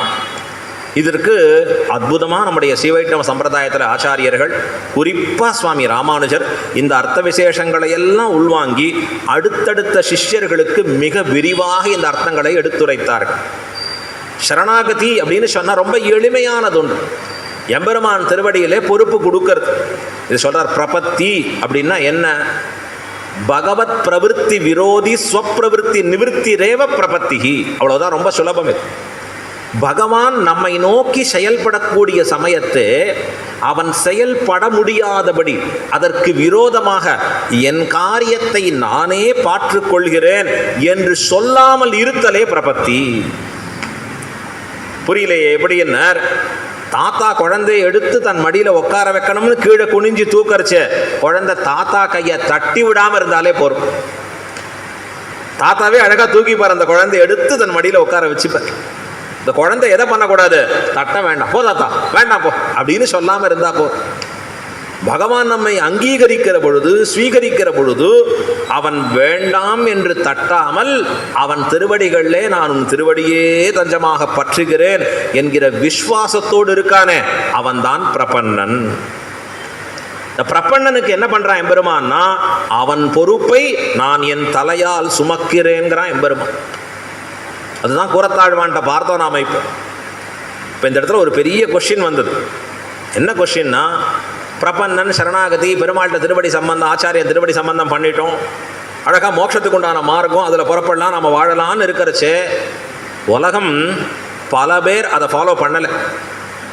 நம்ம கோட்டிலேயே எடுத்து பார்த்தா எத்தனை பேர் சுவாமி சமாஷனம் பண்ணுறதெல்லாம் பார்த்துக்கலாம் சுவாமி, பார்த்துக்கலாம், பொறுமையாக வருவோம், அது இன்னும் டைம் வரலைன்னா நம்ம டைம் ஏதோ நமக்கு தெரிஞ்ச மாதிரி, பிறப்பு டைம் மட்டும்தான் நமக்கு தெரியும். அது ஏதோ டாக்டர் கரெக்டாக குறிச்சா உண்டு நம்ம வீட்டில். மற்ற டைம் நம்ம எதுவும் நமக்கு தெரியாது. ஆழ்வார் சொல்றார், மின்னின் நிலையில மண்ணுயிராக்கைகள் எண்ணும் இடத்திரை ஒண்ணுமின் நீரே. இந்த மின்னல் வரக்கூடிய காலம் கூட இல்லை நம்முடைய வாழ்க்கை. அப்படிப்பட்ட காலத்தில் அதற்குள்ள நாம் எப்படி நன்றாக வாழ்ந்திருப்பது? அப்போ என்ன தோன்றது? சரணாகதி தான். எம்பெருமான் நம்ம காமிச்சது சரணாகதி தான். ஆழ்வார் அதனால தான் சரணாகதி மார்க்கத்தை உயர்த்தியாக கொண்டாடுகிறார். இப்போ இந்த சரணாகதி என்பது ஒரு இருக்கிறதுலேயே எளிமையான விஷயம். மகா விஸ்வாசம் கொண்டு இருத்தல். ஆனால் மற்ற மார்க்கங்கள்லாம் இருக்குது. கர்ம மார்க்கம், ஞான மார்க்கம், பக்தி மார்க்கம். நாம் சில பேரை பார்த்து சொல்கிறோம், அவருக்கு ரொம்ப பக்திங்க, அவரை மாதிரி பக்தி முடியாதுங்க. எப்படிப்பா அவருக்கு பக்திங்கிற? நாள்தோறும் கோயிலுக்கு போயிடுவாருங்க, விடாத போவார், அவர் பிரதட்சணமாக பண்ணிட்டு இருப்பார். அவரை கூப்பிட்டு கேட்டோம், அப்போ நாள்தோறும் கோயிலுக்கு போயிடுவேன் பக்தியாமே. ஆமாங்க, டாக்டர் சொல்லிட்டார் நிறையா நடந்தால் தான் சுகர் குறையும்னு விடாத கோயிலுக்கு போயிட்டுருக்கேன். ரொம்ப சந்தோஷம். வேற எங்கேயோ போகாமல் சன்னதியில் வந்து பிரதட்சணம் பண்ணுறாரு அழகா. வளம் செய்து வைகள் வளம் கழியாதேன்னார் ஆழ்வார். சுகர் குறையிறது மட்டும் இல்லை, அதிருஷ்டமான பகவத் கபையும் கிருபையும் கிடைக்கிறது அவருக்கு. இப்போ இப்படி பக்தி அப்படின்னா என்ன டெஃபினிஷன்? இந்த டெஃபினிஷனே நமக்கு தெரியாது. தைலதாராவது அவிச்சின்ன ஸ்மிருதி சந்தான ரூபா பக்தி, இதுதான் பக்தின்னு பேர். ஒரு எண்ணெயை ஒரு ஏதோ ஒரு பாத்திரத்தை எடுத்துக்கணும், கீழே ஒரு பாத்திரத்தை வச்சுக்கோங்க. ஒரு எண்ணெயை மேலேருந்து கீழே சேர்த்தேன்னா அந்த ஒழுக்கு மாறாத எண்ணெய் கீழே விழும், பிசிறு தட்டாது, அங்கே இங்கே விழாது. அதை போல நம்ம மனசு இடைவிடாமல் எல்லா நேரத்திலேயும் பரமாத்மாவையே நினைந்திருப்பதற்கு பேர் தான் பக்தி. இருக்கிற 1.5 மணி நேரத்தில் நினைக்கிறதே எவ்வளோ பெரும்பாடாக இருக்குது. அங்கே இங்கே திரும்பாமல் இருக்கிறதே பெரிய விஷயமா இருக்குது. இதை கடந்து எப்பொழுதும் எப்போ ரிலாக்ஸேஷன் எதான நோ ரிலாக்ஸேஷன் எப்பொழுதுமே இருக்கணுமா? சரி, பக்தி அவ்வளவுதானா? இந்த பக்தியில் அடுத்த இன்னும் 2-3 ஸ்டேஜ் இருக்கு. அதுக்கு மேலே தலையை சுற்றுறது என்ன? பரபக்தி, பரஜான, பரமபக்தி. முதல்ல இந்த ஸ்டேஜே யோசிப்போம், அப்புறம் அதெல்லாம் யோசிப்போம் நாம் பின்னாடி. ரொம்ப கஷ்டமான விஷயமா இருக்கும். கர்மயோகமோ ஞான யோகமோ பக்தி மார்க்கமோ. கர்மயோகத்தில் இருந்தவர் யாருன்னா ஜனக மகாராஜா. ஜனகரை போல ஒரு கர்மயோகியை பார்க்கவே முடியாது. எல்லாம் விஷ்ணுமயம். அவரை பற்றி கேள்வி கேட்குறார், என்ன சுவாமி இப்படி இருக்கீர்? எதிரியை பார்த்தாலும் சிரிக்கிறீர், நண்பனை பார்த்தாலும் சிரிக்கிறீர், வேண்டியவனை பார்த்தாலும் அள்ளி கொடுக்கிறீர், வேண்டாதவனை பார்த்தாலும் அள்ளி கொடுக்கிறீர். ஜனக மகாராஜா, என்ன குணம்பா உனக்கு? எப்படி வந்ததுன்னு ஜனகர் சொல்கிறார், எல்லாம் விஷ்ணுவாக பார்க்கிறேன். என்னை எதிர்ப்பவனுக்குள்ளேயும் விஷ்ணு இருக்கான், என்னை விரும்புவனுக்குள்ளேயும் விஷ்ணு இருக்கான், கொடுக்கக்கூடிய எனக்குள்ளேயும் விஷ்ணு இருக்கான், பெறக்கூடிய அவனுக்குள்ளேயும் விஷ்ணு இருக்கான். எல்லாம் விஷ்ணுமயம் ஜெகத்து. இதில் நான் என்ன பண்ண வேண்டி இருக்குன்னார் அவர். ரொம்ப ஆச்சரியமான விஷயம். எப்பொழுதுமே இந்த ஜனகர் வந்தார் தான் ரிஷி காலக்ஷேபத்தையே தொடங்குவார், உபன்யாசத்தை. அவர் வரட்டுமா, அவர் கேட்கட்டுமா, அவர் சொல்லட்டுமான்னு. இப்போ சுவாமி முதல்ல வந்தால் தான் தொடங்குறா போல அழகா. ஜனகர் வர வரைக்கும் வெயிட் பண்ணுறார். எல்லா சிஷ்யாளுக்கும் கொஞ்சம் கோபம். என்னன்னார், என்ன அவருக்கு மட்டும் ஸ்பெஷல் ட்ரீட்மெண்ட்டாக இருக்குது? ஏன்னார், அவர் சக்கரவர்த்தி, சும்மாவா? ராஜாவுக்கு நிறையா சம்பாவனை கொடுக்க வேண்டியதெல்லாம் அவர் தான் பண்ணுவார், அதாவது ரிஷிக்கு. அதனால் அவர் என்ன யோசிச்சார்னா, அதுக்காக தான் வெயிட் பண்ண வைக்கிறார். ஒரு நாள் பார்த்தார் இந்த ரிஷி, உங்களுக்கெல்லாம் புரிய வைக்கிறேன், அவருடைய மேன்மை புரிய வைக்கிறேன் அப்படின்னார். ஜனக மகாராஜா வந்து உட்கார்றார், உபன்யாசம் ஆரம்பிக்கிறார் ரிஷி. அப்போ எல்லாரும் கூடியிருக்கா, எல்லா ரிஷிகள் ரிஷிகுமாரர்கள் நிறைய பேர் கூடியிருக்கா. அப்போ ஒருத்தன் வேகமாக ஓடி வந்து சொல்கிறான் செய்தியை. என்னன்னார், ஜனக மகாராஜா மிதிலாபுரி பத்தி எரிகிறது. செய்தி சொன்னது ஜனக மகாராஜா கிட்ட, மிதிலாபுரி பத்தி எரிகிறது, போச்சு, எல்லா வீடும் எரிய ஆரம்பிச்சிருதுன்னா. ஜனக மகாராஜர் பாடத்தில் கேட்கறதுலாம் இருக்கார். அவர் சொன்ன சப்தம் காதில் விழலை. அங்கே பின்னாடி உட்கார்ந்துட்டு இருக்கிறவா எல்லாம் துண்டக்கானும் துணியக்கானும் கிளம்பிட்டா ஓடி. எங்கடா வேகமாக போனா, ஐயோ என் வீட்டில் நேத்தி தான் ஒரு புது புடவை வாங்கி வச்சேன், நேத்தி தான் ஒரு வஸ்திரம். ரிஷிகுமாரர்கள் ஓடுறா. உனக்கு என்னப்பா இருக்குன்னார், 4 முறை வேஷ்டி புதுசாக வாங்கினது அங்கே இருக்கு, தொங்க விட்டுருக்கேன், வேறொன்றும் இல்லை அவனிடத்துல. அத்தனை பேரும் ஓடி போயிட்டான். வேகமாக போயிட்டு கொஞ்ச நாளைக்கு கழிச்சு அத்தனை பேரும் வந்து உக்காந்தான். என்னப்பாச்சு, எல்லாம் கிடச்சிடுதா, எல்லாம் காப்பாற்றிட்டீங்களான்னார். இல்லை, வந்து சொன்னவன் புரளியாக சொல்லிட்டு போயிட்டான், ஏமாத்து வேலை, உள்ளே போனால் ஒன்றுமே இல்லை. என்ன ஜனகரை கேட்குறார், என்னப்பா ஜனகர், நீர் போவே இல்லை, காலக்ஷேபமே கேட்டுருக்கீரு, நீர் போக வேண்டாமா? அவன் எத்தனை 2 வேட்டி வச்சுருக்கேங்கிறான், 2 புடவை வச்சுருக்கேங்கிறான், 2 நகை வச்சுருக்கேங்கிறான். அரண்மனையே இவரோடது, எத்தனை இருக்கும் இவருடைய சொத்துக்கள். இப்போ யார் முதல்ல எழுந்து ஓடணும்? இவர் எழுந்து ஓடணும். இவர் ஓடவே இல்லை. அவரை கேட்குறச்சே என்ன சொல்கிறார், ஏன் நீர் போல என்னார், என்னோடதுன்னு எதுவும் இல்லையே, எல்லாம் எம்பெருமோடதாக இருக்கிறச்சே நான் என்ன காப்பாற்றிக்கிறதுன்னார். நானே அவனுடையவன், என்னோடதுன்னு என்ன இருக்குன்னார். அதான் கொண்டாடினார் பாரும். அதனால தான் இவர் வந்து தான் காலக்ஷேபம் தொடங்குறேன். கர்மயோகி கர்மத்தை உபாயமாக பற்றுவதோ, ஞானத்தை உபாயமாக பற்றுவதோ, பக்தியை உபாயமாக பற்றுவதோ ரொம்ப சிரமமான விஷயம். இந்த சிரமமான விஷயத்திற்கு மோட்சம் உண்டா? எம்பெருமானை அடைவதற்கு தான் அது வழி. பகவான் சொல்கிறான், மகா ஞானிகள் கூட என்னை அடைகிறார்கள், ஆனால் எப்போ அடைகிறார்கள்னு நான் சொல்ல முடியாதுன்னா பகவான். பகூனாம் ஜன்மனாம் அந்தே ஞானவான் மாம் பிரபத்யதே.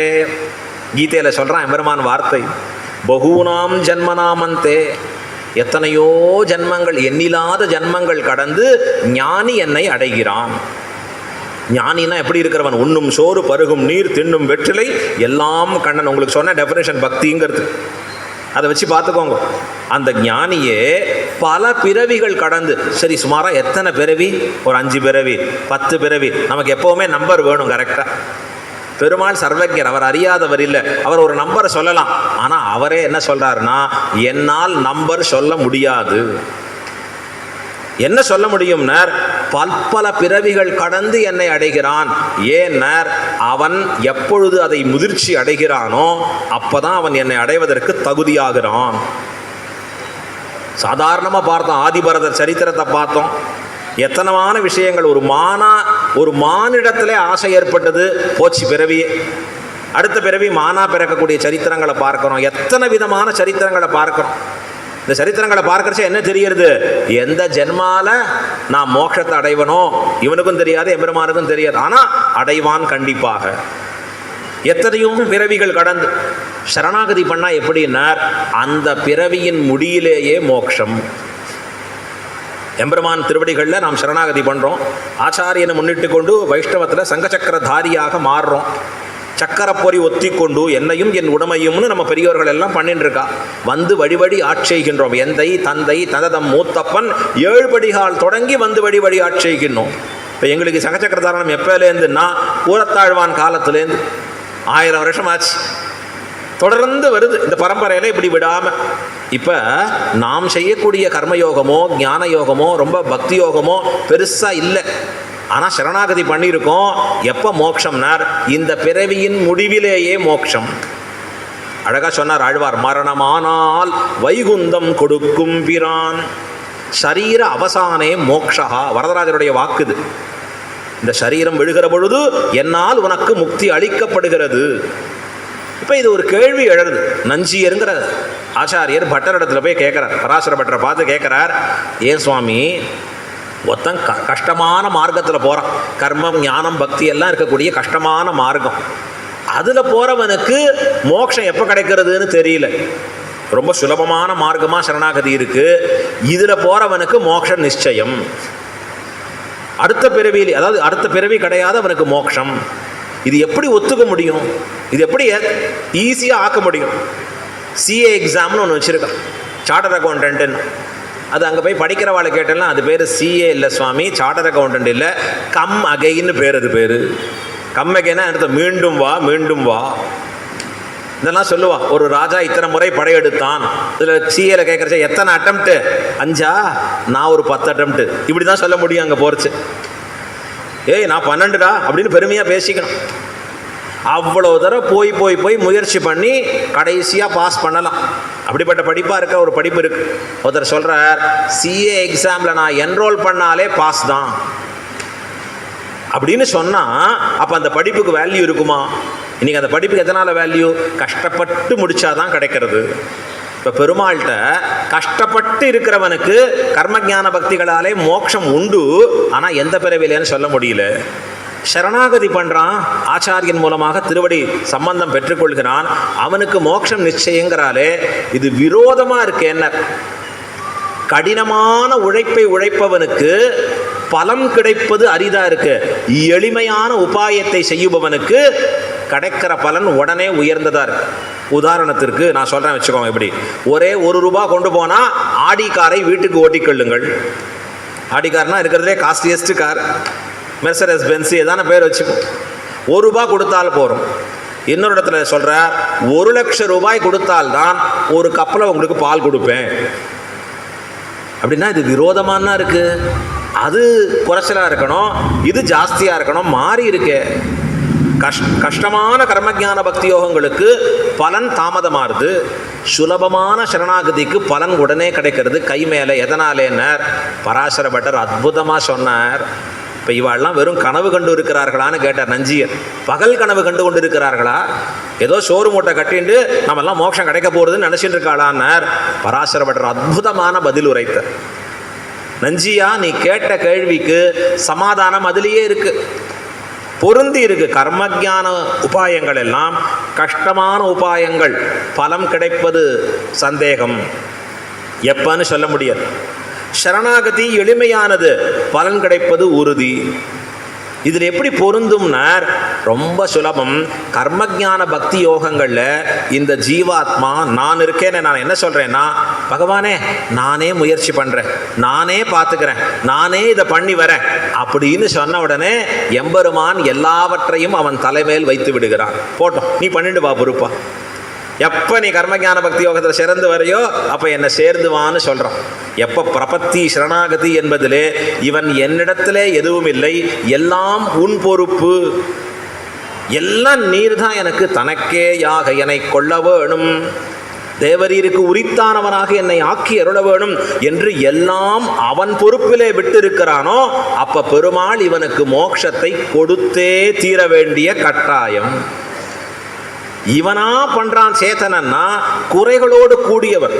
நாம எங்க மலை ஏறது? இப்ப யோசிச்சு பாருங்க, இங்கேருந்து நடந்து வாங்கோ, எங்க வருதுன்னார், அமெரிக்கால இருக்கேன் வாங்கோன்னா பெண்ணு அழைச்சான்னா போக முடியுமா? எங்க சுத்தி நடந்து போறது? பிளேன் ஏறினான்னா ஏறின அடுத்த சில மணி நேரங்கள்ல அங்க போய் சேர்றான் அழகா. இன்னும் சூப்பர் ஃபாஸ்ட்லாம் வரப்போறதுங்கிற, எங்கே சேட்டலைட்லேயே போயிடலாமா, அதுக்கெல்லாம் ஒர்க் பண்ணிட்டு இருக்காங்க அழகா. என்ன ரூபா தான் ஜாஸ்தி ஆக போறதுங்கிற, அப்ப உட்காந்து அடுத்த க்ஷணத்துல போறது. அப்ப இவனா முயற்சி செய்து வருவது என்பது முடியாத செயலா இருக்கு. பகவானா பிளேன் மாதிரி எம்பெருமான் அவனா அழைத்து கொள்ளுகிற பொழுது சரணாகதி என்பது இவனுக்கு பலிதமாகிறது. ஆகையில தான் நம்முடைய பெரியோர்கள் ஸ்ரீரங்கத்தில் வந்தேன்னா பல இடங்களில் பார்க்கலாம். தோன்ற மல்லர் நாயுடு தம்பதிகள், எத்தனையோ நாயக்கர்கள் சிலை அங்கே இருக்கும். எல்லாம் எப்படி இருப்பான்னா சிகையோட இருக்கிற திருமண் காப்பு சங்க சக்கரத்தோட கையை கூப்பி இருப்பான்.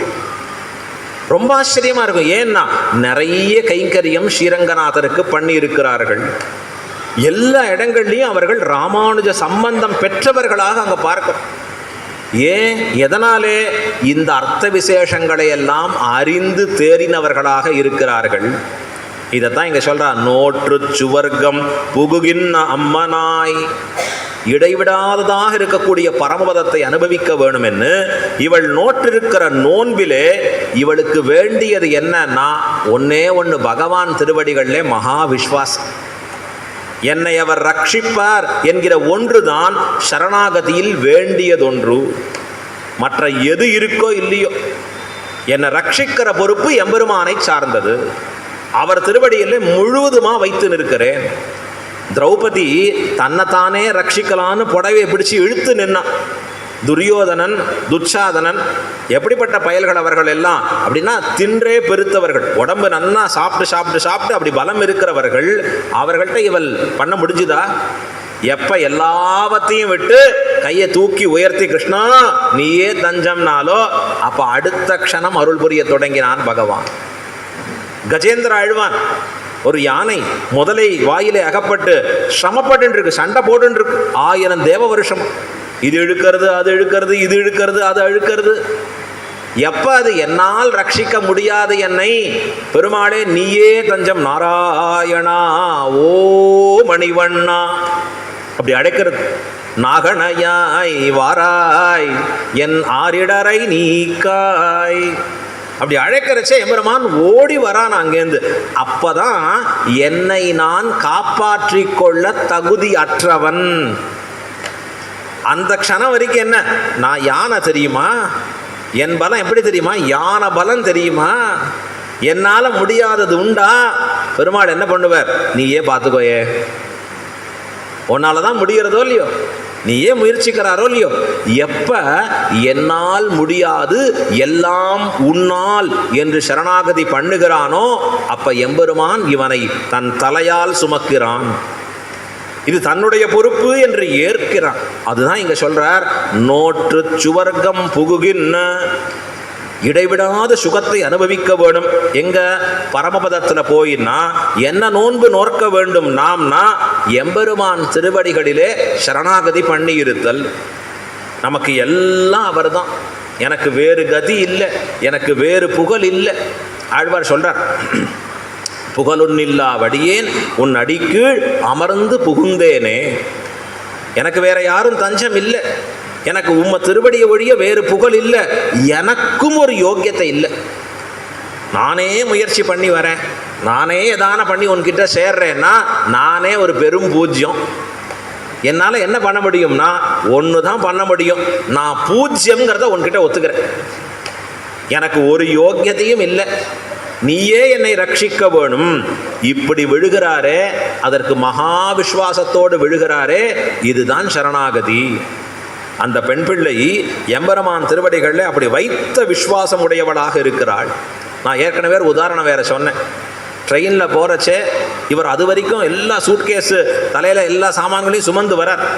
ட்ரெயினில் போய் உட்கார்றார். உட்கார்ந்த உடனே இவருக்கு என்னன்னா அந்த சூட்கேஸை தலையிலேருந்து இறக்க மாட்டேங்கிறார். இருக்கட்டுமே, தலையிலேயே இருக்கட்டுமே, இன்னும் 5 மணி நேரம் ஆகுமே. 5 மணி நேரமும் தலையில் இருக்கட்டுமே. 5 மணி நேரம் இருக்கட்டும்னா ட்ரெயின் எழுந்து கேட்க போகிறதா? ஏன்பா சீக்கிரம் வைப்பா, கீழே வைப்பான்னு சொல்ல போகிறதா? ஒன்றும் சொல்ல போகிறது இல்லை. ஆனால் அந்த சூட்கேஸை எடுத்து இவன் கீழே வச்சுட்டான்னா இவனை சுமக்கக்கூடிய ட்ரெயின் அந்த சூட்கேஸையும் சுமக்கிறது. அதுதான் என்ன பேர் சரணாகதியில்? ன்யஸ்தபரன்னு பேர். பாரத்தை இறக்கி வைத்தவன், எம்பெருமான் திருவடிகளில் தன் பொறுப்பை இறக்கி வைத்தவன், அவனுக்கு தான் சரணாகதன்னு பேர். அந்த சரணாகதி பண்ணவனுக்கு சரணாகத வத்சலனாக இருப்பவன் எம்பெருமான். இப்போ இந்த அளவுக்கு அவளுக்கு ஒரு மகா விஸ்வாசம். கிருஷ்ணன் திருவடிகளில் தன்னை பூர்த்தியாக ஒப்புவித்தவளாக இருக்கிற பொழுது கிருஷ்ணனே வந்து பார்த்து பார்ப்பா. கிருஷ்ணன் பொறுப்புப்பா நம்ம வந்து பார்த்துக்கிறது. அந்த ஒரு மகா விஸ்வாசம் நிரம்ப பெற்றவள். அதுதான் என்ன சொல்லப்படுறது? நோற்று சுவர்க்கம் புகுகின் அம்மனாய் அம்மா அப்படின்னு சொல்லி கொண்டாடி காண்பிக்கிறார்.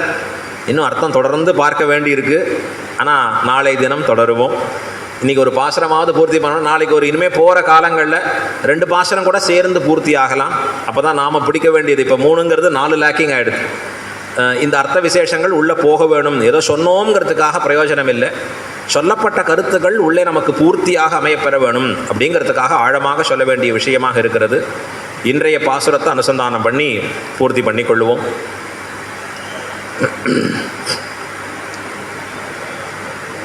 புள்ளின்வாய் கீண்டானை பொல்லா வரக்கனை கிள்ளிக் களைந்தானை கீர்த்திமை பாடிப்போய் பிள்ளைகள் எல்லாரும் பாவைக்களம் புக்கார் வெள்ளி எழுந்து வியாழன் முறங்கிற்று புள்ளும் சிலம்பினகான் போதறி கண்ணினாய் குள்ள குளிர குடைந்து நீராடாதே பள்ளி கிடத்தியோ பாவாய் நீ நன்னாளாள் கள்ளம் தவிர்ந்து கலந்தேலோர் எம்பாவாய். ஆண்டாள் திருவடிகளே சரணம். பெரியவாச்சான் பிள்ளை திருவடிகளே சரணம். ஆழ்வார் திருவடிகளே சரணம். எம்பெருமானார் திருவடிகளே சரணம். ஜீயர் திருவடிகளே சரணம். சில பேருக்கு ஸ்ரீ வைஷ்ணவ சம்பிரதாயத்திலேயோ இல்லை தங்களுடைய ஆன்மீகத்தில் கடைபிடிக்கக்கூடிய சில விஷயங்கள்லேயோ சந்தேகங்கள் இருக்கலாம். இப்போ இந்த உபன்யாசம் என்பதுன்னா 1 வே சேனலாக இருக்குது. 1 வே கம்யூனிகேஷன். மேலே உட்காந்தாச்சுன்னா நான் மட்டுமே சொல்லுவதாக இருக்கிறது. கீழேந்து உங்கள் உள்ளத்தில் இருக்கக்கூடிய குறைகளையோ இல்லை கேள்விகளையோ சந்தேகங்களையோ கேட்டு நிவர்த்தி பண்ணக்கூடிய வாய்ப்பு குறைச்சலாக இருக்குது. ஆரம்பிக்கிறச்சே 7:30ன்னு பார்த்தா முடியறச்சே 8:15 ஆகிடுறது. அது நமக்கு நேரம் போகிற போக்கது தெரிய மாட்டேங்கிறது. அவர் சுவாமி வேறு சொல்லியிருக்கார், ரொம்ப லேட்டாச்சுன்னா பஸ்ஸை பிடிக்கிறது கட்டமாயிடும். அகையில சிரமங்கள் வேறு இருக்குது எல்லாருக்கும். இது என்ன பண்ணலாம் அப்படின்னா, உங்களுக்கு ஏற்படக்கூடிய சந்தேகங்களை கீழே இருக்கக்கூடியவர்கள்ட்ட இல்லை அடியவர்கள்ட்ட யார்ட்டையாவது பேப்பரில் எழுதி நீங்கள் கொடுக்கலாம். எது தீர்க்கப்படக்கூடிய விஷயங்களோ எது அடியினால் சொல்ல அமையப்பெறக்கூடிய விஷயங்களோ முடிந்தவரை அந்த சந்தேகங்களுக்கு எல்லாம் இந்த உபன்யாசத்தினுடைய முடிவில் அன்றைய தினமோ இல்லை அடுத்த நாளோ சந்தேகம் கேட்குறவா மட்டும் கண்டிப்பாக தொடர்ந்து வரணும்னு பிடிச்சி வச்சுக்கலாம் அழகாக அங்கேருந்து. ஸோ அது இருந்தால் அடுத்த நாட்கள்லையும் நாம் அந்த சந்தேகத்தை தெளிவுபடுவதற்கு தெளிவை அவர்களுக்கு ஏற்படுத்துவதற்கு முயற்சி பண்ணுகிறோம். அது அவர்களாக எழுதினு வந்து நோட்டில் எழுதி கொடுத்தாலும் சரி, இல்லை கீழே அந்த நோட் பேப்பர் வச்சுட்டு அழகாக வாலண்டியர்ஸ் எழுதிண்டாலும் பரவாயில்லங்க சந்தேகங்களை நோட் பண்ணும்படியாக. அது அன்றைய தினமோ இல்லை அடுத்த தினமோ நம்ம அதை கிளியர் பண்ணும்படியாக முயற்சி பண்ணுறோம். நிறைய போகிற கிராமங்களில் அதை டைரெக்டாக கேட்குறோம். அவளுக்கு அந்த செஷன் கொடுக்குறோம். நாம் சொல்கிறதுக்கு கொஞ்சம் நாடியாக இருந்தாலும் அவர்களுக்குன்னு கொஞ்சம் நாடி அலோகேட் பண்ணுறோம். ஏன்னா அது ரொம்ப தேவையான ஒரு விஷயமாக இருக்கும். அவர்களுக்கு என்ன இருக்கோ அதை கிளியர் பண்ணாமல் நான் சொல்கிறதையே சொல்லியிருக்கிறதுனால பயன் இல்லை. இங்கே சொல்ல வந்ததே திருப்பாவை தான். ஆகையால் அதை சொல்லிட்டு இருக்கிறச்சே சந்தேகங்கள் ஆங்காங்கே எங்கேயாவது ஏற்படுகிற பொழுது எழுதி கொடுத்து கீழே அங்கே வாலண்டியர்ஸ்ட்டை கொடுத்து சொன்னால் கூட நாம் அதை தீர்க்க முயற்சி பண்ணுவோம். மீண்டும் நாளை மாலை சாயந்தரம் 6:30 மணிக்கு அத்தனை பேரும் வர வேண்டுமாய் பிரார்த்திக்கிறோம்.